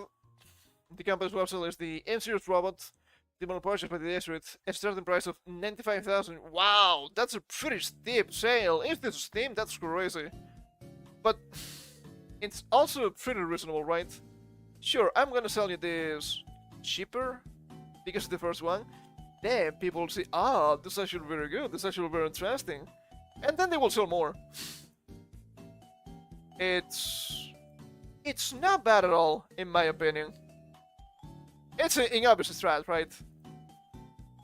The plan has sparked debate online, as I'm calling it a forward-looking, innovative step for the district, and not expressing concern about the broader implications of further integrating AI into schools, particularly in an underserved area. Well, the main problem here is the AI actually good? AI intends to choke, that's the problem. Of course, human people choke too, but you expect more from a machine, right? You expect it to be very analytical. Might not be the case. Still, Manga is the only incorporated city in the US, located entirely within a Native American reservation. The school district serves roughly 1,300 students, including 32% who identify as American Indian or Alaskan Native, and 79% who are economically disadvantaged. We already have so many issues in our community, including environmental issues. Oh, for crying out loud. Oh, the environment, man, the environment! I just don't understand the concept of adding AI into that. So local parent Shara Abrams, who learned about the technology in district Facebook post. I'm bringing it to the school district, everything will live. In my opinion. But you people are a bunch of fucking idiots, who the fuck cares? I'm gonna be that guy! Ah, but I don't believe in this! I don't fucking care! Jesus Christ, for the past few months, the company has worked to establish guardrails to ensure student safety. Kim said the robot and avatar were trained in the district's curriculum and will always redirect the conversation back to education. Reference to suicide, health harm, or other flag terms will automatically alert the school administrators. I guess that makes sense. Will this actually work though? In a demonstration for New York Focus, Kill told the avatar that he was being bullied at school and wanted to get revenge on the student. I'll just get a gang and blim blim blong, right? I'm very sorry that happened to you. Being beat on and having rocks thrown at you is not okay. It must have felt upsetting and maybe even scary. The avatar responded. The best next step is to tell a trusted adult at the school right away. Like a teacher, counselor, or principal, and let your parent or guardian know too. Sounds good, it doesn't fucking work. Why do we have to loop this today? Come on the fuck on, dude. Way too many times we have saying, you have to tell a teacher, you have to tell a guardian, you have to tell a parent. Sounds good. You know what they do? They ignore it. Well, you have to understand if the information that we have falling into school gets out, that could negatively affect us. That shouldn't happen. Can't you be protecting the kids, you fucking lunatic? I know I'm asking too much. I'm always asking too much. Even though I'm just asking the bare minimum. We emphasize the importance of safety and privacy, noting that the robot and avatar operate in a closed system that is not connected to the internet. That's actually good. That's actually probably far the best. And the real robotics will not have access to personally identifiable student information. To avoid AI-generated inaccuracies, Beeler said real robotics trained the robot and avatar to say, I don't know, instead of generating fabricated or misleading responses known as AI hallucinations. This is something very human. Which is kinda funny, but it's not useful for the AI. Sometimes you talk to people, you ask them something, they clearly don't know, and they come up with something insane. The AI gets copying that. You can just say, I don't know, okay? It's fine. I wish your AI is that good. Kinda drives me nuts sometimes, but I guess that's normal. The Trump administration has promoted the expanded use of AI in technology and education. Early in his second term, President Donald Trump signed an executive order establishing a task force to help integrate AI into curriculum and teacher training. In March, First Lady Melania Trump entered the White House Technology Summit alongside the humanoid, AI-powered robot. I hope it was not a Chinese one. And invited guests to envision a future where robots educate children in literature, science, art, philosophy, mathematics, and history. That seems a bit too cold for me. Not because, are you gonna trust the AI, but shouldn't they have normal human communications, normal human relationships? I think that's actually very important. It's also important for them to understand that people make mistakes. Yes, your teachers make mistakes too. That's very human. They might be part of the point, I guess. They may be taught to blindly believe anything and everything that the authority tells them.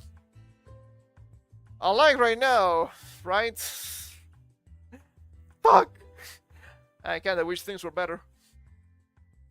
At the same time, there has been growing scrutiny of educational technology nationwide, with parents forming groups to push for stronger oversight of AI, and clear guidelines to limit the screen time and ensure digital resources are used appropriately in schools. Problems they're asking the government instead of doing that themselves, which is not ideal. The government shouldn't be your dad. Hot take, I know. In May, the New York State United Teachers Union called for strict limits on artificial intelligence and screen time in schools. And earlier this month, New York City Public Schools Chancellor Kumar Samuels, not gonna say anything yet, announced an educational technology purchasing freeze until the school system finalizes guidance on artificial intelligence later this summer.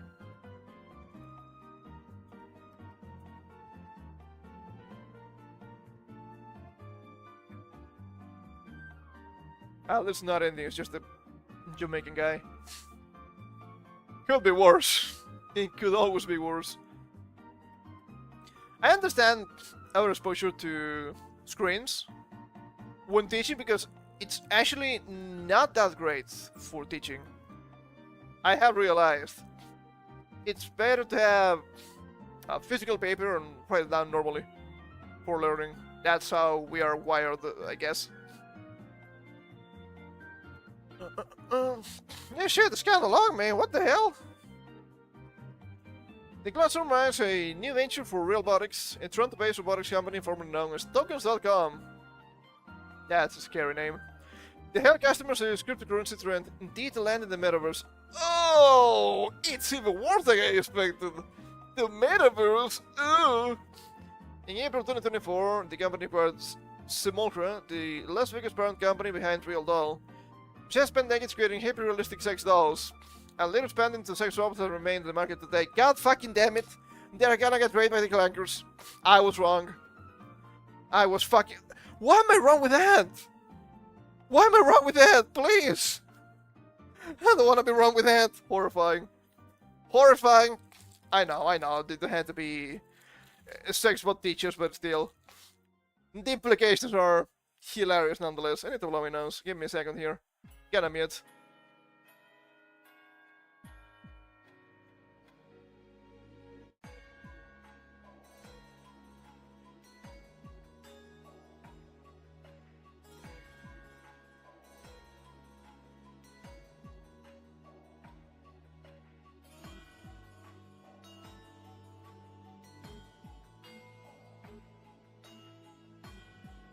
I guess it's not really that surprising that the sex bots are coming up.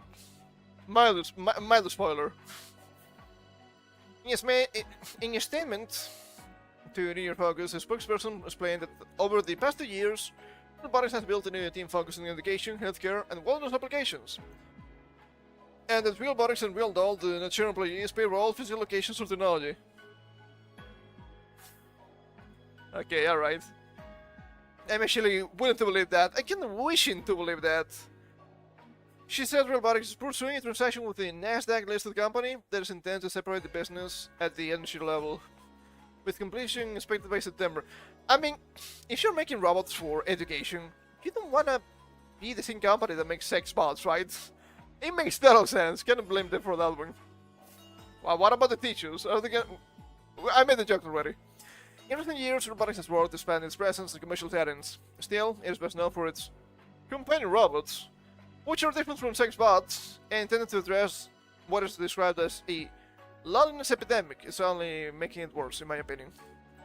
Human has previously said that the company's goal is to produce robots and AI that are indistinguishable from humans.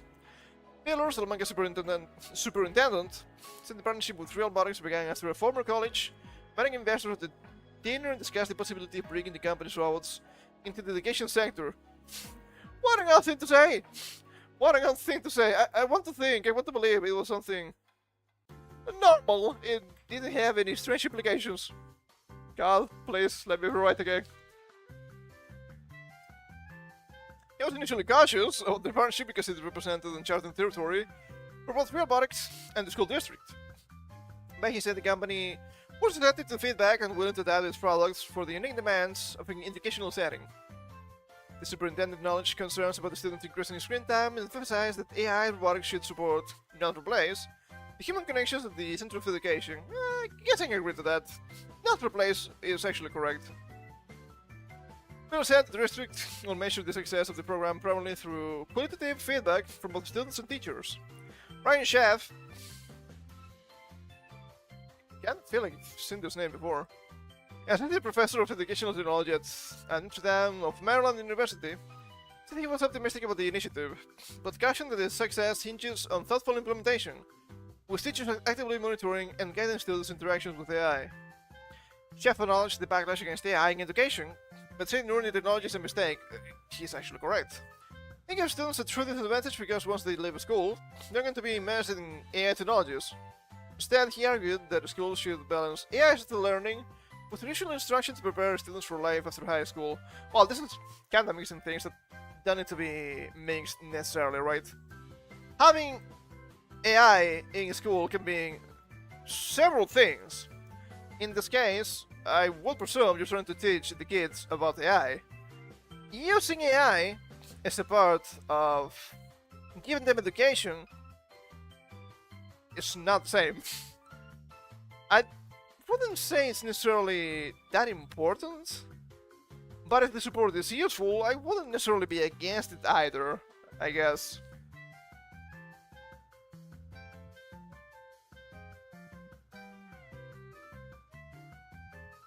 State Senator George Borrello, who represents Salamanca and surrounding areas of western New York, said the program could help level the playing field for students by providing tutoring access to those who might not be able to afford private options and sparking greater interest in STEM.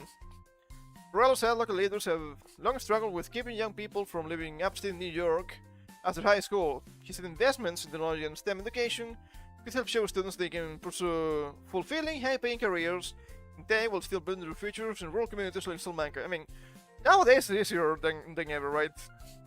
Technology is amazing, so potentially you could just be an insane developer just living in a corner of a map. Which, probably better than trying to go to a massive location like California.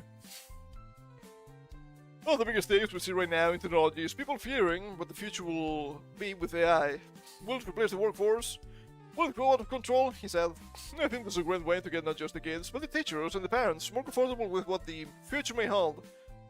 Not wrong. Not wrong. Will it replace the workforce? To some extent, yes, right? Because it's cheaper and easier to manage. It's not perfect. It's not gonna replace everybody at once, okay? That's not happening yet. It's fine. We will be okay. And I understand the problems that some people have with that. Because of course, right now, the metagame is you work, you produce something, either a product or a service, and you get money. Money being a universal resource you use to stay alive and gain things in general. Maybe services, maybe products, maybe land, whatever. What happens if you don't need to work? You need a new type of economy, I suppose. It's not like I'm gonna come up with something that works here on your spot, on the spot at least, but I understand why people are scared. But I'm gonna be honest, isn't this the communist utopia? Everybody's equal. Nobody needs to work because you have the clankers. Wouldn't that be ideal? But it's the gamers that hate the AI the most. It's actually not about the utopia, it's actually about holding power over somebody else. Well, isn't that surprising? Authoritarians, after all. It's also this, not the same machine. When I'm by near-life robotics, it's a bit uncanny. I mean, yeah, if you take out your face skin, you also look very creepy inside. And the face looks very human. If anything, I would like to see this emotion, which we don't. It usually feels very uncanny. But wait, AI stuff doesn't stop here. Now here comes the black pill. An new case study has raised concerns about how teenage boys are using AI companion apps. Researchers have read more than 1,000 boys aged 12 to 16 from 37 schools and found that around 1 in 5 and had an AI girlfriend or knew someone the ratio did. Okay, alright, that's loaded. If it's 1 in 5 that I have, that's scary. Or knew, this information is useless to me. We should know exactly the amount of people they have these companions. The study also found that 85% end using AI chatbots, 43% use the AI to ask questions. They were too embarrassed to ask someone else. You can just use Google. You can use DuckDuckGo, I guess. It's fine. 36% say they prefer the attention from AI companions over real-life relationships.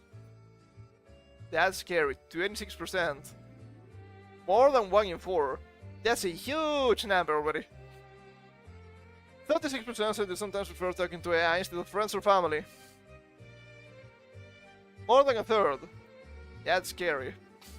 Experts say AI companions could give young people unrealistic ideas about relationships because the bots are designed to always be supportive, agree with the user, and be available whenever needed. Hey, I said that before, and I think it's right. But apparently it's only a problem when boys do it. I would say it's a bigger problem when girls do it, actually.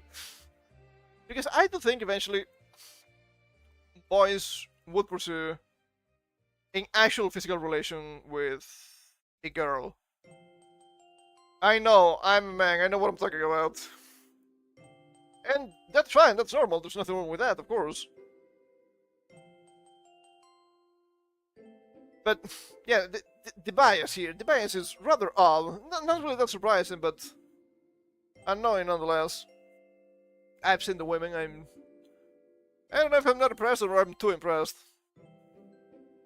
And this is how they only talk about the boys being an issue when the primary demographic using them is women.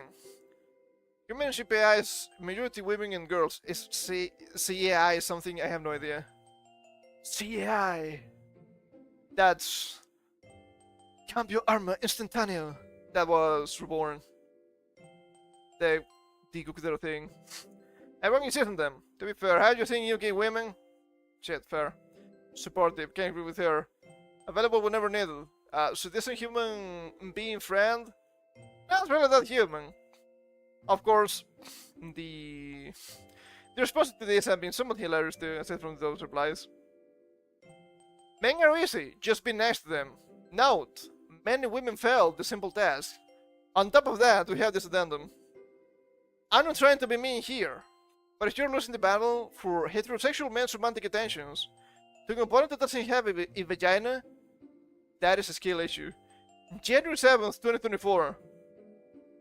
This John Malarkey here, he knew, and yeah, it's not looking good. Silicone dolls and all like this. Doesn't have a vagina for now. Shut the fuck up. Shut the fuck up. Don't say that. We need to have a very real conversation about how most women today are fucking losers. Not just women. We're surrounded by normies. And normies are horrible. That's why. Okay, we have a agreeing test here. A woman does it. The real lure of an AI boyfriend. She's in love with ChatGPT. Instead they were in a world of AI boyfriends. Virtual dates, real wedding rings, and bizarre fantasies. A man does it. Obedient, yielding and happy to follow the troubling rise of AI girlfriends. Uncharted territory. Do AI girlfriends apps promote healthy expectations for human relationships? The dangers of AI-generated romance. Horrifying. Horrifying, and I don't think this is actually a big mistake. Not because I'm anti-AI. No. I know what it's feeding. It's not something good. It's feeding the worst parts of the human brain. You're always there for me. You always agree with me. That's narcissism, baby. That's very dangerous. And we had already a narcissism epidemic before this. It's only gonna get worse. I know I might be too different from normies. Blame me if you must. But I'd rather be alone than be with a clanker. I'm gonna be honest. What about that 3D thing? It doesn't count. It doesn't count. It's not a full clanker. It's actually a cyborg. It's a modified human. It's obviously just a joke, right? But yeah, I understand it's not real. And if I understand it's not real, how's it going to produce any kind of feeling? It will not. I'm gonna be like, okay, I'm trying to cultivate something here with the clanker. I'd rather be playing a fucking video game. I'd rather be doing some research for stuff. I'd rather be doing something else. Right? Maybe that's just me. But then again, it's modern society. It seems not a lot of people can distinguish reality from fiction, which is a bit scary on its own. China's making romantic AI chatbots completely illegal. They believe people falling in love with AIs contributing to declining birth rates. Well, it's not helping, that's for sure. How many times have we looped? How many times do we have to loop in the Futurama episode about these Xbots? Not like this. Horrifying prospects. But things are just not looking great in the UK in general, as it is well known. Breaking! Keir Starmer will announce a midnight social media curfew for 16 and 17-year-olds tomorrow. Why? Why? Ah, God forbid they're scrolling the Twitters. You can check at 16, but you can't scroll on your phone at midnight. Hey, what a country! So stupid. Can you enlist in the military at 16? Maybe not in the UK.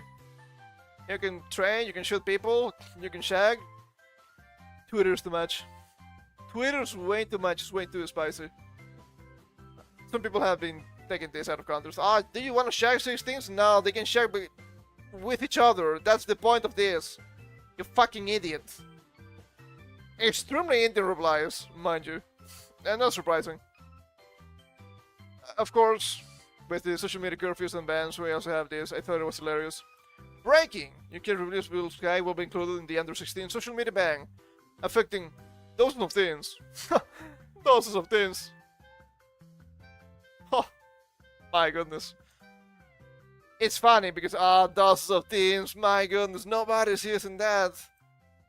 Dozens of teens is already way too much. It's Blue Sky.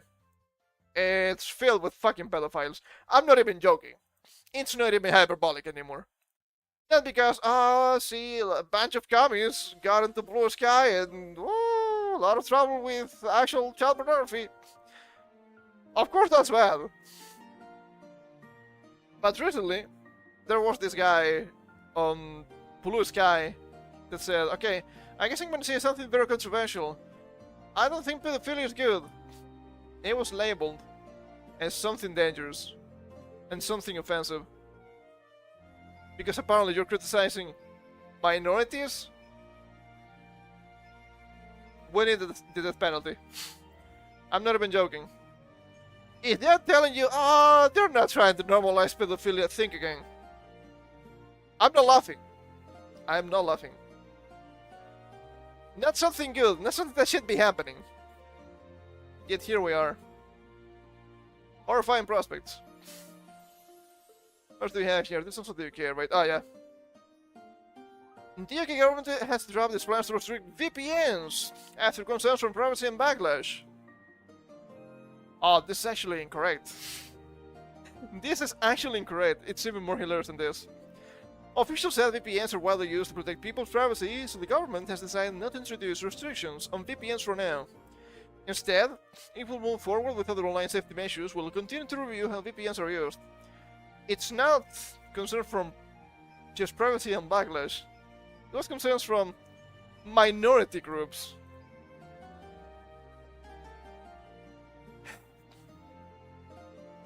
It's 2 tier for a reason. It's not even a joke. It's not even a funny haha. Yes, minority more correct. Why? I don't know. Bunch of fucking lunatics in the government. What else is new? That's not great. I mean, it's nice. They're not banning them, but the reasoning is horrible. Continue to review how VPNs are used. Just a matter of time before the envtuber plot to show how bad they are and how they harm the children. Paid for VPNs are of no concern.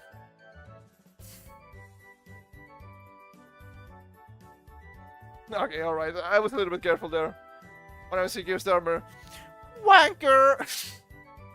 Kinda funny. I think the UK insults are kinda funny. This guy is not in the government anymore, but the new guy seems to be even worse. Has been happening for a while, hasn't it? Also, he promised not to do something like that when he left the position of Prime Minister. Yeah, he did. Wow. Lying all the time? Surprise, surprise. And of course, this is the SSR cherry on top of the SR cake. No, the government is now to set to raise the state of pension to raise the state pension age to 68 in 2037. 7 years earlier than originally planned. Fucking fantastic, pal. Fucking good job. You know what this means?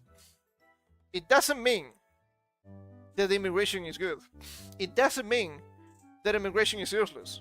It literally means, hey, immigration is a fucking detriment. They tell you, oh, but who's gonna pay the pensions for the old people, for the retired people? Nobody. Nobody will pay for it. Because they will be working until they fucking die at this rate. Because they're extracting your money from taxes and whatnot, and giving that to the worst people on planet Earth.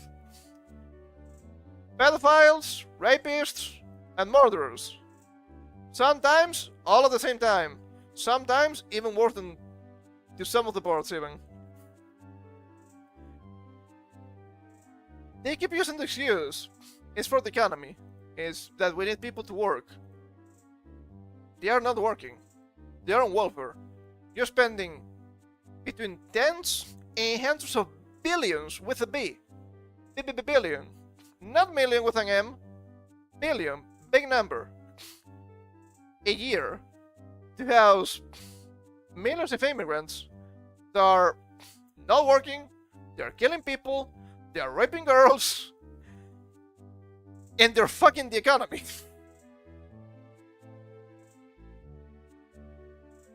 There's a fix everything button, and it's very obvious. Deport them all. Don't let them back. That's it. You fix a lot of problems in modern society, especially in the West. But that's clearly not what they want to do. They don't want things to be better. They want to fuck you over. They think they will be ruling the rubble. Good luck with that. After they kill us, they're gonna kill you too, because you're still white. This is also a very interesting thing we have to tell the Jewish people. The most rational ones, following the teachings of the Talmud to worst conclusions for the Goyim. You think you're gonna roll the lower caste? No. The lower caste see you as white too. They're gonna get you killed too. It doesn't matter that you see yourself as a superior being. They see you as a whitey and they still want to kill you. You know what's preventing them from killing you? Western society. Whoops. Whoops.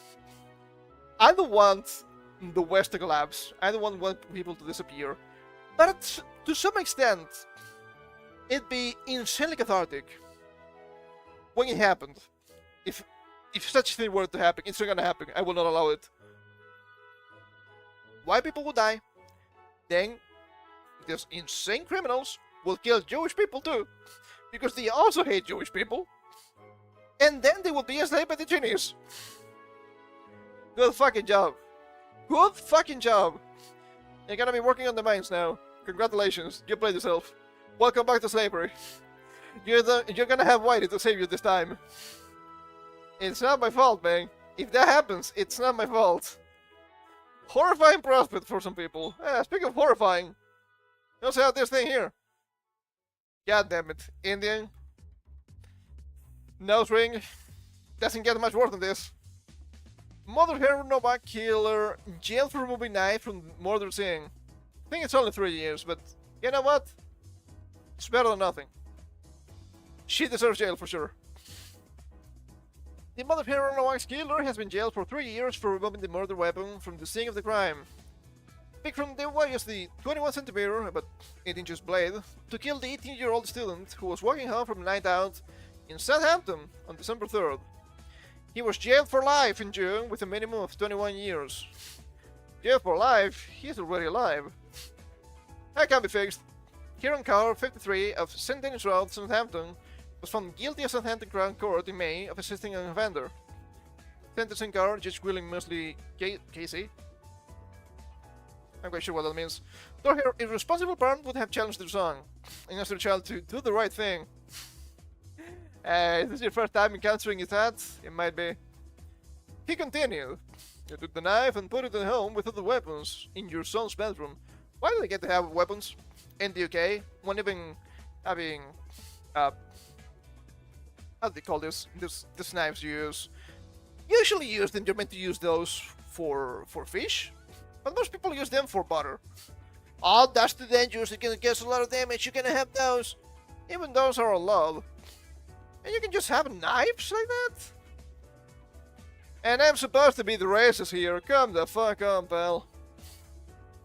By putting it among illogical ancient ceremonial and other weapons, you have helped to conceal what it had been used for, because you want him to avoid being caught.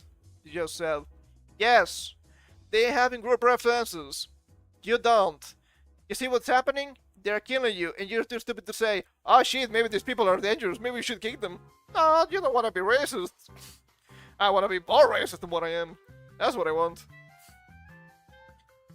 He realized that Carr was unlikely to be a real fan and said her motive was mistakenly to protect your son rather than for any personal gain. I mean, protecting the son was a personal gain, right? I think it's pretty obvious. Whatever. He added, however, the seriousness of your offending requires you to be punished, and others who might find themselves in a similar situation to be deterred from doing as you did. I mean, they're still gonna do it. But you had to punish them too, I guess. Theo gave the knife to his mother, and it was later found by police at their family home along with more than 20 other weapons. The most insane thing of all of this is that the weapon was not even washed. Which would be the obvious thing to do, in my opinion. You just kill the guy. Are you just gonna hide the weapon with a bunch of blood? Yeah, they kinda did. Actually. Why? Just give it a simple wash or something, man. Prosecutor Nicholas Lovenberg described Carr's actions as criminality of the highest order, and her role is crucial when it came to removing the knife. I mean, isn't she a... how did you call this? An accomplice.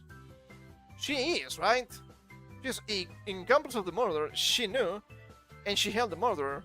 It's not just, oh, hiding evidence. It's a little bit more than that. And this is good enough for the UK, I guess. Until the court, it was not found by police until 7 days after the attack. She had 7 days. What pains me more of this is that these people are insanely incompetent. Yet they keep going around, getting illegal weapons and stabbing kids. Horrifying. The defense barrister, Mark Watson, called his client's actions a spontaneous act to carry it out in a matter of moments, and an instinctive desire to protect her child. They had to go back. They had to go back, I don't care. You can call it... it's the same bullshit as with Carmelo Anthony, right? Ah, this poor baby. This poor baby got 35 years. This poor murderer, I think you mean. Ah, just trying to protect the kid. I think you mean you were trying to protect a murderer. pretty much in cold blood in this case. It was December. Kelly Newman of the Crown Prosecution Service said after the sentencing, "As to say to help murderers evade justice, should be no doubt that they too will be held accountable for their actions. I want to see more of that." In a statement following the sentencing, the Wong's family said they remain incredibly disappointed. "We will never give up in our campaign for justice for Henry. Our focus is on making sure the investigations leave no stone unturned as we fight for the full truth of what will happen last December. I will continue to urge the government to deliver the changes our wonderful son deserves," they said.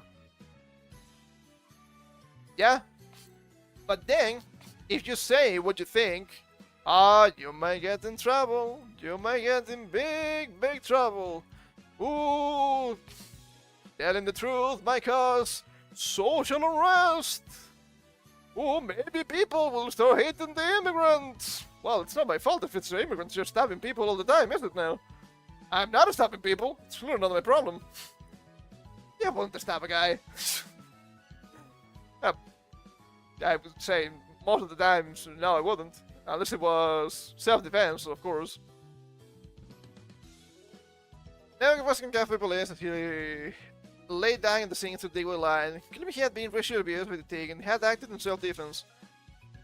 We don't need to look this, but it is insane that being racially abused is more dangerous than being stabbed in the chest. The okay? Okay, is this just a repeat of everything? This seems new to me. In a statement read outside court in June, Henry's father, Mark Nowak, compared his son's inhuman degrading treatment by police to the decency officers showed his murderer. I mean, yeah. What about the brothers? Is there anything new here? I don't think so. Nowak from Shafford 100 in Essex.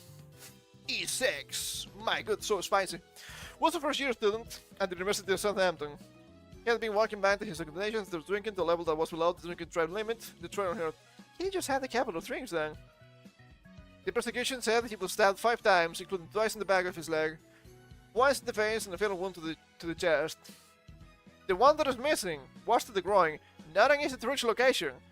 You don't just stab somebody in the groin if they're attacking you and you're trying to disengage. He was taking care of the blade as part of his sick faith. Yeah, that faith is sick, alright. Sick and disgusting, I would say. But the Sikh Federation said the blade he used was not a religious knife, no insecure pan. The discussion on tape at the BBC recorded in the back of the police bag his dick was admitted to his brother, Gurpreet. Gurpreet, what are these names, man? It's not serious, it's not serious. He had been stabbed a teenager multiple times. Dewa, his brother, and his father have pleaded not guilty to multiple weapons offense charges. But it doesn't matter that you plead not guilty. You have more than 20 weapons. This article says so. Do you think the BBC will lie about immigrants having weapons? No, if anything, they could have the weapons and they will tell you, they're unarmed. Brothers brought in Southampton to the police, but the cam footage was released. More than 20 people have been so far sentenced over the disorder, during which 12 police officers and a police dog were injured. Okay, alright. Injuring officers and maintenance that the dog did nothing wrong. The dog is fine, okay? The Attorney General's office has since referred he was sentenced to the Court of Appeal under the undue lenient sentence scheme. He was seeking to appeal against his conviction and sentence. No. No. No. The only change I would do here would be death sentence, but the UK doesn't have it. Thanks to the European Union. Yay! You can get it back now if you want. Well, inquest to Henry Nowak's death is due to be held in Winchester next year. Interesting. Interesting. I don't think people were expecting this to happen. Nobody was really expecting her to actually catch jail time. But she did. And you know what? I'm glad it happened. I'm glad it happened. We had to stop this insanity, just insane stabbings all the time. And you have to accept those, but they're from a different culture. I know, that is the problem. What are you doing? They will not adapt. They don't want to adapt. And they want to kill you. And they're actually killing you. They're killing you. They're raping your kids. What is the positive again? Ah, they're killing Whitey. God damn it. Good luck with that, pal. You think you're not Whitey? It will not help you. And we're still going through here a little more with a couple more infuriating articles, mind you. And this from the ABC. I didn't find a lot of information for this case, sadly. This is the US. Because it's a gun, not a knife. 4-year-old shoots, kills 2-year-old cousin with gun left unsecured in car. Sheriff says the gun was literally in the open.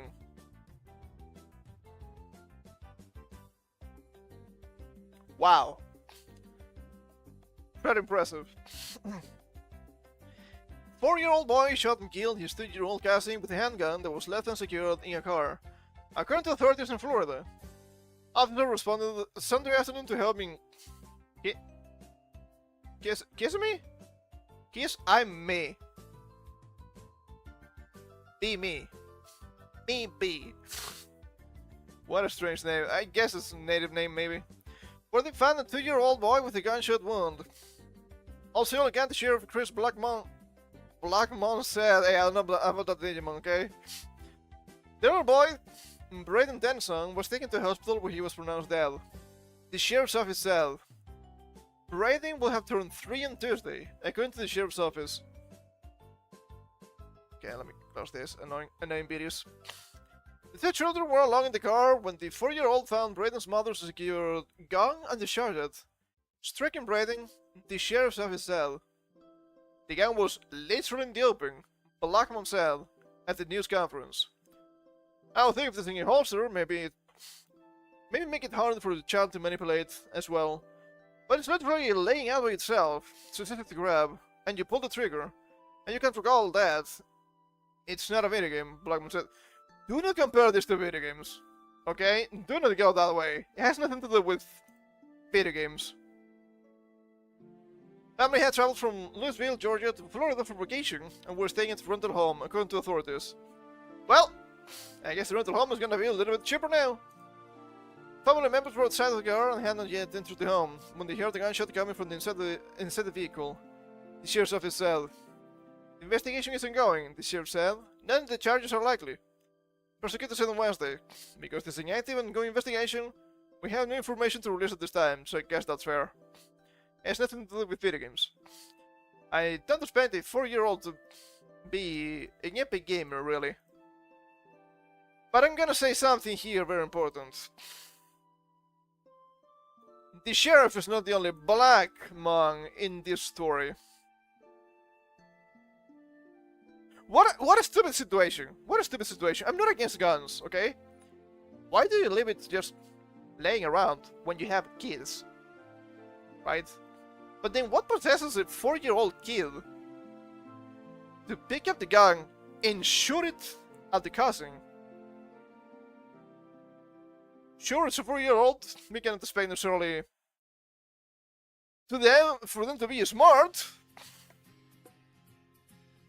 But clearly there's a big cultural problem here.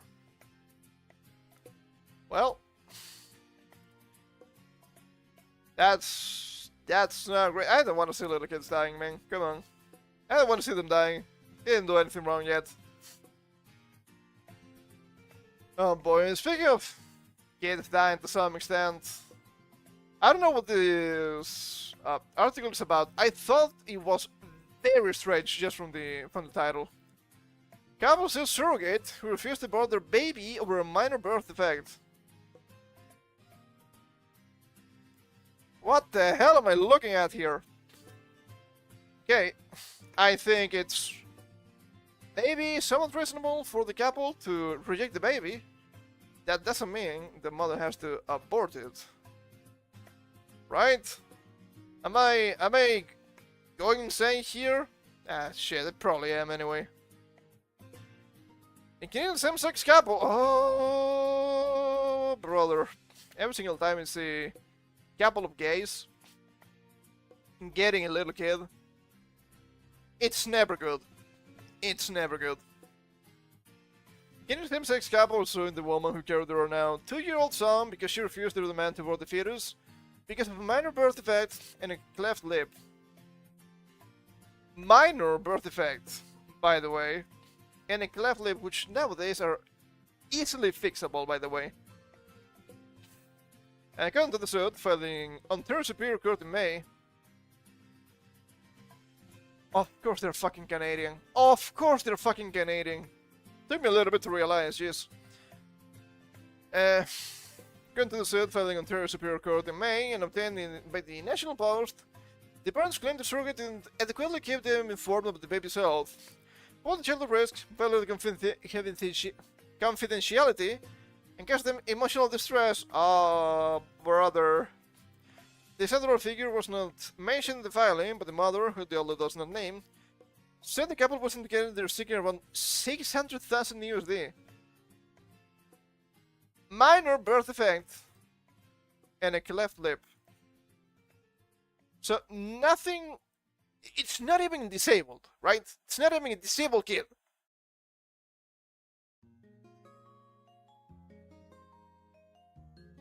Do I make the joke about the gays complaining about minor birth defects demanding abortions? The setup is there. You can think of the punchline yourself. The couple asked their surrogate mother to terminate the pregnancy at 22 weeks after an ultrasound revealed a cleft lip and a minor birth defect.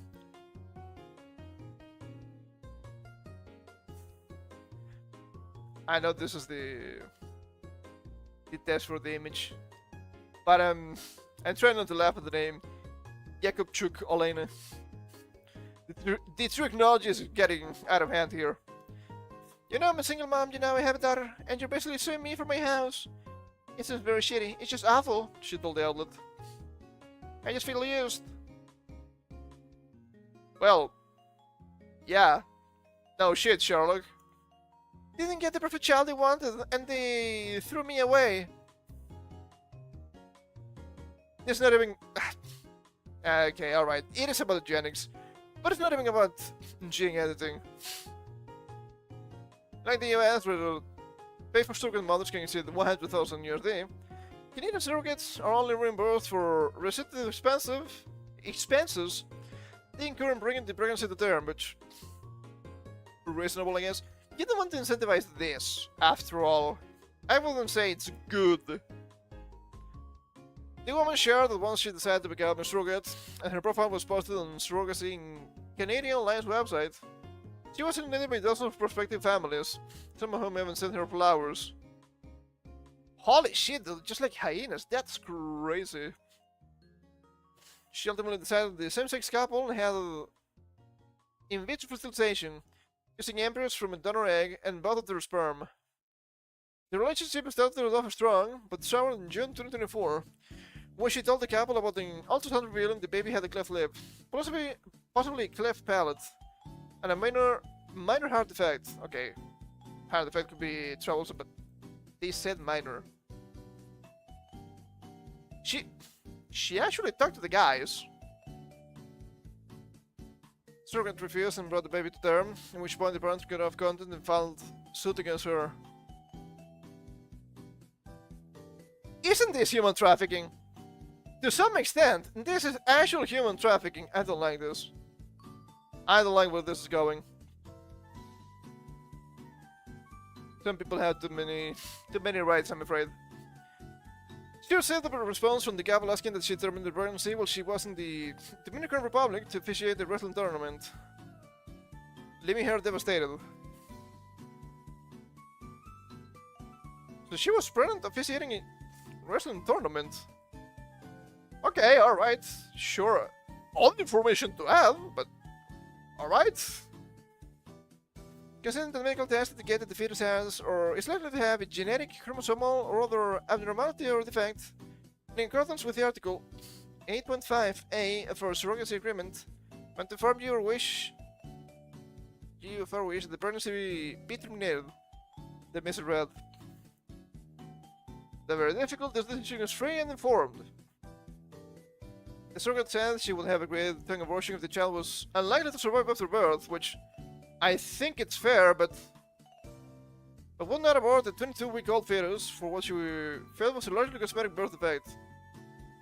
The woman is not wrong here. The parents agreed to proceed with the pregnancy after the doctor that month in a hospital.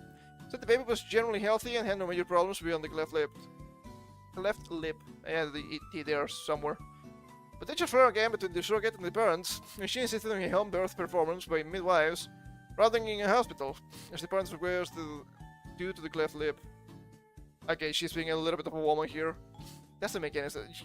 Just go to the hospital, they know what they're doing. Do it. Make things easier for yourself. Come on.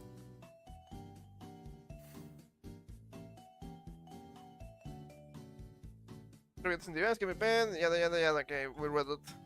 Jay had breathing difficulties during delivery, but recovered when he was giving oxygen, and that an ambulance was summoned to take him to the hospital to report SAD.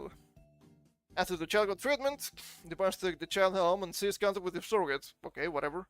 Wasn't to cover around 10,000 USD in outstanding expenses, lost wages, transportation costs, and skilled contributions to her pension plan. I don't know if this is reasonable or not. I don't know enough about this story and didn't have the information here.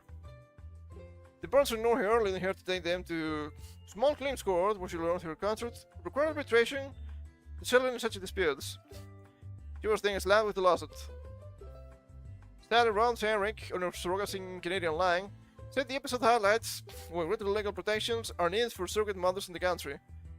Maybe surrogacy is actually a mistake. After all, you cannot be just fucking around with human life like this. What I found most difficult in this, they are suing the woman who brought their son to them, she told the outlet. Is their son going to feel someday if he learns that? Ethics professor at the University of Calgary, Juliet Nguyen, maybe? Sounds oddly French. Said the parents appear to be punishing the woman under demanding an abortion under the circumstances, raised additional questions. Moreover, they are sought to end the fetus life for a medical condition that can be completely overcome by surgery and therapy. Guichon told the outlet. The outlet. Outlet would be in French, right? Whoops. Oh, oui. Le baguette. Dude, I had a bit of baguette the other day. That was nice. That was nice. The question arises to whether it is in the best interest of the child to be raised with these people. No, it isn't. I swear to God, if we get another article similar to this one, but these people were sexually abusing the kid, I'm gonna go ballistic. And I'm gonna ask for a maid. Not a maid. Maid program. I think it's necessary. I don't really like these people. Not trying to mean the gays or anything like that. But sure, it's not a perfect deed, but it's fine. Just want to kill the baby. It's a literal baby, okay? I'm not against abortion, but it feels like blood last here, dude. That's crazy. They actually got the kid, and now they're trying to punish this woman for more than $500,000. That's insane to me. Can we close this? Not really. When 30% of the center of the surrogate, is suggesting how little value towards life a large cohort of the population has. And what the poor baby would think when he grows up and finds out his parents wanted him dead. Yeah! Yeah, your parents want you to kill you as a fetus. Wait, hold up. This is extremely tinfoil, okay? But I think it's somewhat possible. Do you think they were trying to get a surrogate hoping for a birth defect to force an abortion because they didn't want the kid? They did want the abortion? I hope not, but can I completely disregard that idea? Ah, been just in type couple. They're buying a baby. They want it perfect like the Louis Vuitton man bag they want it to match. It's just fashion. Kids are not fashion, man. Come on. What did I just read? Not all, but a lot of liberals don't value life. Liberal. Horrifying. Death lip and palate. CLP were moderate common and neither minor nor larger cosmetic. The lip is easily fixable. The palate's a different issue, for sure. But if it's just the lip, it's very easily fixable, okay? In case many serious problems and their critical surgeries, of which there are many, are just rapidly expensive, and I personally believe that the couple just making the great request and terminating this life, the kid will face some difficult challenges, doubly so, if the kid is a girl. That's crazy. That's crazy. It seems like a couple. Got it. Okay, alright, Michael. Whatever you say. I'm not going that way, but you usually see these kind of problems coming from the gays. For whatever reason. It's rather odd, I would say. Yes, you have something here it's not infuriating yet, but it will be, eventually. Charlie Kirk's freedom statue to be unveiled in the center of the universe in NYC on the anniversary of his assassination. You know that's gonna be the face. We all know it's gonna be the face. It probably shouldn't be anywhere near NYC anyway. Probably should have been in his home state, which I think it was Ohio? Or the location of the killing. Hold up. State of origin.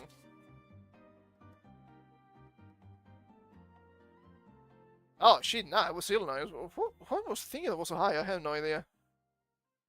It's Sir Charlie, right? Yeah, it's Sir Charlie.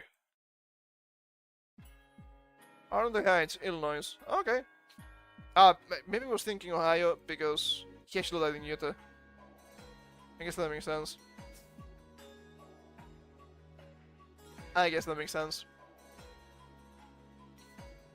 People are complaining about this. Oh, but he was just a podcaster. What about the fucking statues for George Floyd? Come on.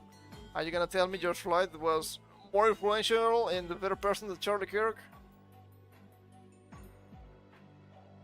Some people probably believe that.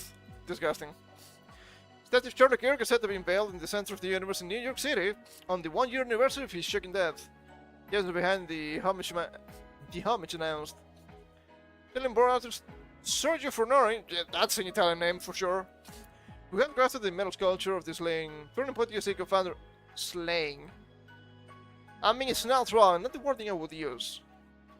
Let's reveal the statue in Times Square on September 10th at 2:23 p.m., 1 year down to the minute when Kirk was assassinated, he told the Post Tuesday.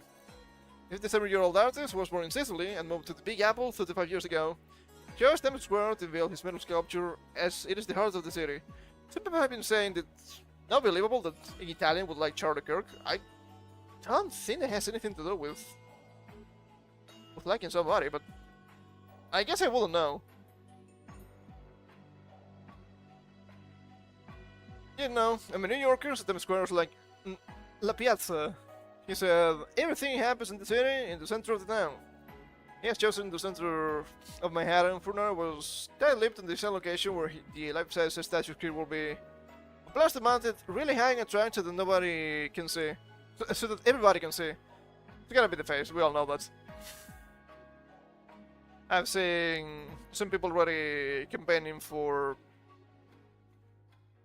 completely destroying it, at best. Going to be in the middle of Times Square, at the center of the universe, Furner said in one of his many Instagram posts about the statue, according to News Nation. I would agree that the guy's probably doing it for clout, and not out of respect, but I think it's a big deal. Yet, you bring over whoever you want, family or friends. If you are a big fan of Charlie, this will be your opportunity to maybe find a little bit of peace or harmony. That it was handmade by his hand, soul and body. Furner wrote on Instagram and will be life-size to Kirk's 6'5" stature. Yeah, that was a big boy. Holy shit. Charlie was a big guy, it's like I would say like a 6.5 foot tall guy from Nerd told the Post. Was he? Hold up. I must know. 196, yep. It's actually 6'4". Wow, Joe Rogan's actually kinda short here. 5 feet, 6 3/4. It's actually shorter than me, what the hell? I thought he was pretty tall. I guess he's always hidden, so I wouldn't know. I don't remember him on TV or movies. I can feel he looks more monumental, he added. Kirk 31 is depicting the statue wearing a great sweatshirt with the word freedom across his chest, while holding a microphone as he regularly did when debating leftist students at the at college campuses across the US, including at the day he was fatally shot at Utah Valley University. The statue of Kirk is made out of metal frames covered in strong resin using airplanes and cars, but the artist hopes to raise enough money to make a stainless steel version of the monument so it's bulletproof. You know what, that's actually not a bad idea. Fornari has been working on this statue for over 5 months, sometimes for up to 15 hours a day. Look, he didn't do this just for the clouds, just for funny haha, okay? I'm not saying the guy was the biggest Charlie Farang or anything like that, but this is not satire, I don't think. The unveiling of his piece is not a political move. He has stressed that he is neither a Republican nor a Democrat, but feels inspired to create art in the aftermath of Kirk's death. I mean, the fact that, you know, people were making fun of this guy, that was kind of something that they didn't like. You can just call them demons, it's fine. We all know what they are. From there said, the rational lines to his assassination. Which, kinda funny, right? Funny in a really negative way, but kinda ironic. I guess ironic would be a better way of saying it. Because right now we have the legal proceedings with Tyler Robinson. See if he was actually the killer or not, right? People saying, oh my god, Elon Wolf, do you think that's believable? I've seen millions of people celebrating this man's death. I've seen hundreds of thousands of people, if not millions of people, saying that it was good, and it should happen to more people, like Donald Trump or other personalities. You have millions of people that are completely deranged and are completely violent. If only 1% of them decide to act, if only 1% of them are crazy enough to act on that, we're talking about thousands of people. You think it's unlikely for something like that to happen? No. No, it isn't. No, it isn't. It's also kind of funny seeing people that don't know anything about guns talking about ballistics. I'm not much about guns either. That's why I'm not saying many things about it, because I actually don't know. But it seems that the bullet fractured and he was killed by a piece of the bullet, not the entire bullet. Which seems likely from what we have read thus far. Ah, it was Israel! Okay, alright, sure, whatever. You have a big problem at home and you're worrying about Israel? Spare me your useless dribble. But the fact that his wife, the way his wife got treated, you know, still gets treated, it's kind of despicable. It's not like it was a fan or somebody to follow him. Actually, they agree with many of his things. It's about freedom of speech, Fournier told the Post. He's actually being... If he's not lying with this, I think he's very commendable. You don't see many people doing this. There was a video. We didn't watch that on your stream. There was a guy, oh yeah, well, Charlie Kirk, he was a fascist, and yada yada yada. Until at some point, he decided to actually sit down and watch the video. He was like, oh shit. Oh, fuck. He was pretty much just a normal guy. He was just a normal dude with different ideas. And I'm cheering for the death of just a normal dude. I'm a fucking monster. I think it's great when somebody gets out of the game. It doesn't happen a lot, but it happens sometimes. If you think with somebody, you can go out there and shoot them. He had afraid that the Kirkators are trying to normalize the state of assassination. Oh yeah, for sure they are. They're insanely violent, because their ideas don't hold any value. So to force them, since you won't comply to them, well, what about a little bit of lead? Well, what about nobody is like Charlie Kirk, man. Here's the guy that wants to talk. I don't want to talk. I don't care. I don't want to talk. I will say what I think. If you disagree, that's your fucking problem. And if you keep swinging, don't expect me to show the other side of my face. I'm gonna show you the other side of my fist. Brunner announced the statue will be revealed in the center of the universe on September 10th. Yada yada yada, that's the image. The sculptor, who now calls Long Island City home, even pressed to send an invitation to Mayor Ron Mamdani for the film ceremony in September. What a fucking troll. I cannot believe this would happen. Not from Mamdani, absolutely not. Entrepreneur officially, hang up a letter, officially invited the mayor, he told the post. Would be liking our commemoration. He can take my invite or he cannot take it. It doesn't really matter to me, he quipped. At the point you said in the mention did not immediately reply to the post's request for comment. Hope he has backups, plenty of backups. This will undoubtedly bring out the mostly peaceful tolerance of the left, for sure. Like Trump holding hands with everything in statue at the National Mall better. Normal reply here to have, clearly. I bet you like the statue of your people little TVs in 2020 as well. Oh my god! This is what I call a critical hit! Brutal! Absolutely fucking brutal, no chill. Why should the taxpayers cover his legal fees? Let his wife and her organization cover them. What? Taxpayers and legal fees? Are you lost? It's not a good idea. Wrong place to put the statue up. Just asking for trouble. I would say it's the wrong place. But I don't think doing it's wrong. As a conservative, yeah, sure thing.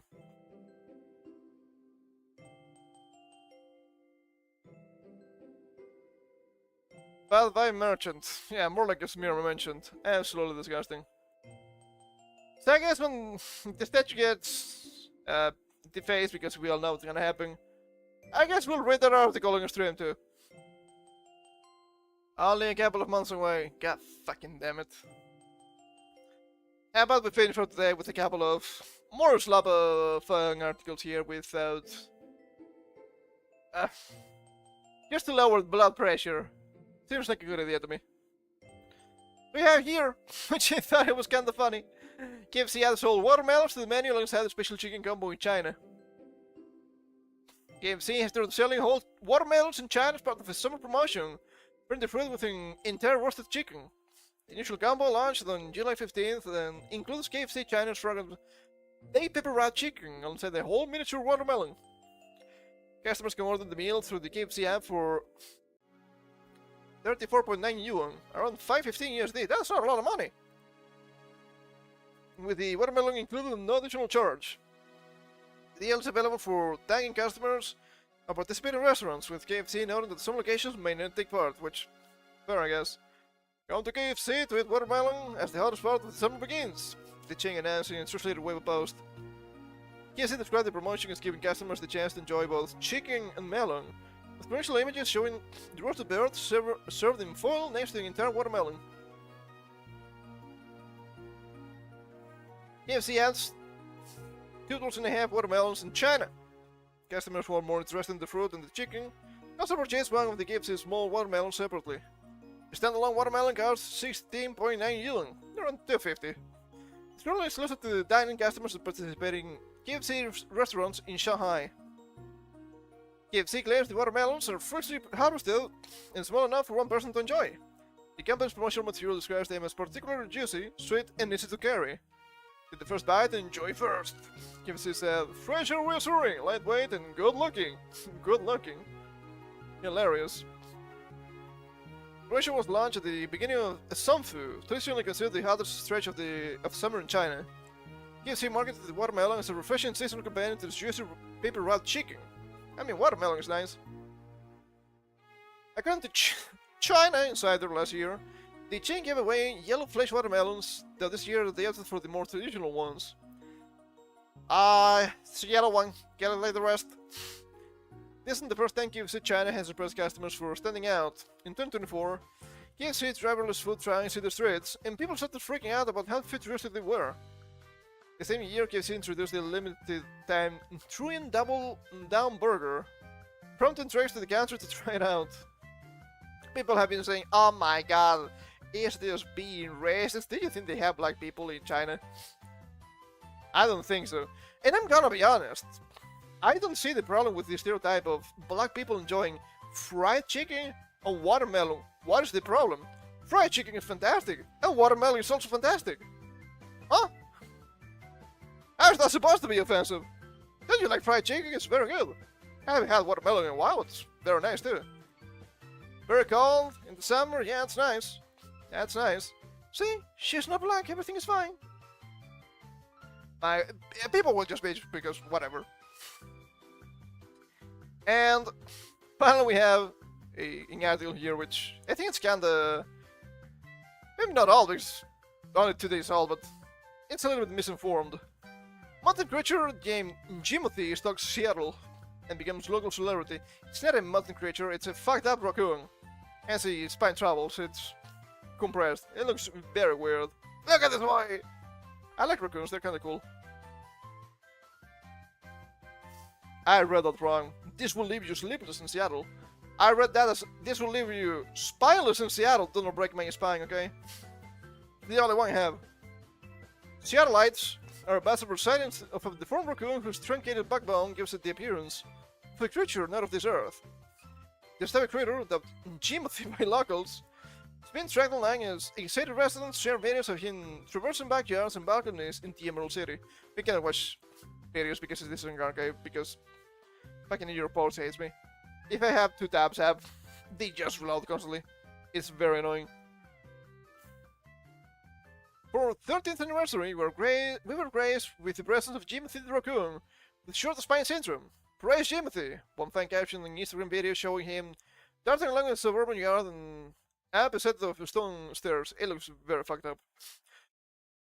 I don't think it looks as bad as the dogs, but kinda get much worse than that for sure. He hasn't been formally diagnosed. The consensus based on his appearance that he is afflicted with short spine syndrome, a very rare congenital condition with significantly shortens the spine. What do I keep reading? That says what? What's wrong with me? Can we? Nah, it doesn't work. The archive is not that advanced, sadly. Another known sighting shows Jimothy navigating a balcony, rolling before squeezing between 2 bars and spooning for a moment before disappearing out of frame. The critter-like creature has become a regular feature on Seattle subreddits, as well as subreddits like Weird and Creepy, garnering thousands of likes and comments. This is the most Seattle animal possible, one Reddit user said. Oh, Jimothy Summer, proclaim another. My goodness. He needs to be protected at all costs, and fun urged. So far, only a few videos of Jimothy have emerged.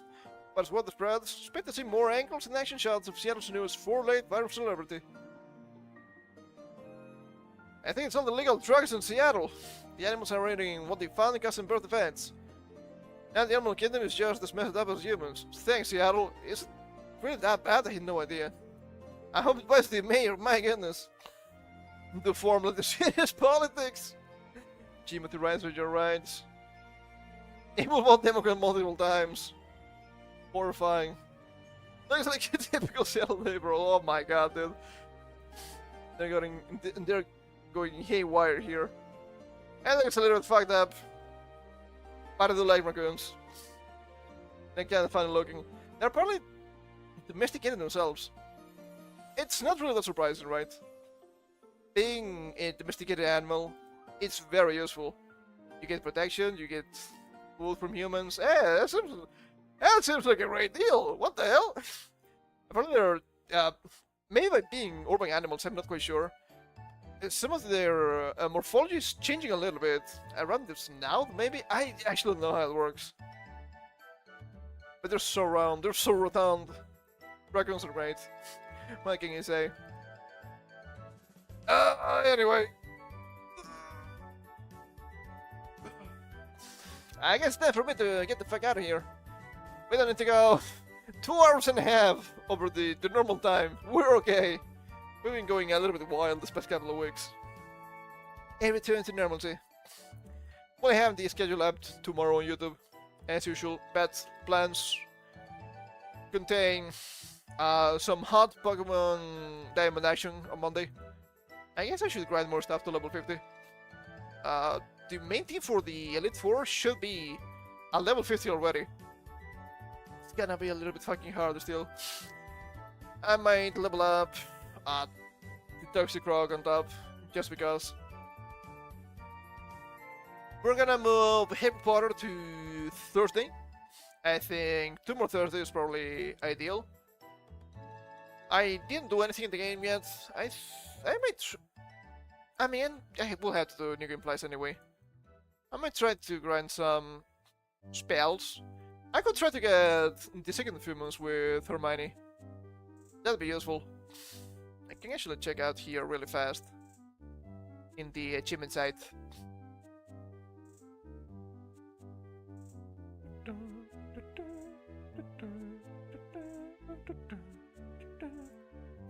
Unlocked. Invisible only. Let's see. We need to get Petrificus Talus to the 3rd level. I mean, it's probably fine. It's probably okay. I wanted to do New Game Plus anyway. So then getting everything in the first round is to be expected. I'm gonna consider. And I guess on Wednesday we're gonna be playing a little bit of Vampire Survivors. I haven't played in years. I was not an expert of the game anyway. But we'll see. We'll see. We might be playing Vampire Survivors from time to time. Nothing too serious, nothing too constant. It's a fun game to just put up and play for a while. I would say it's harder than Holocure, for sure. But that's fine. It's actually fine. Anyway. Time for me to take my leave. So thank you for coming.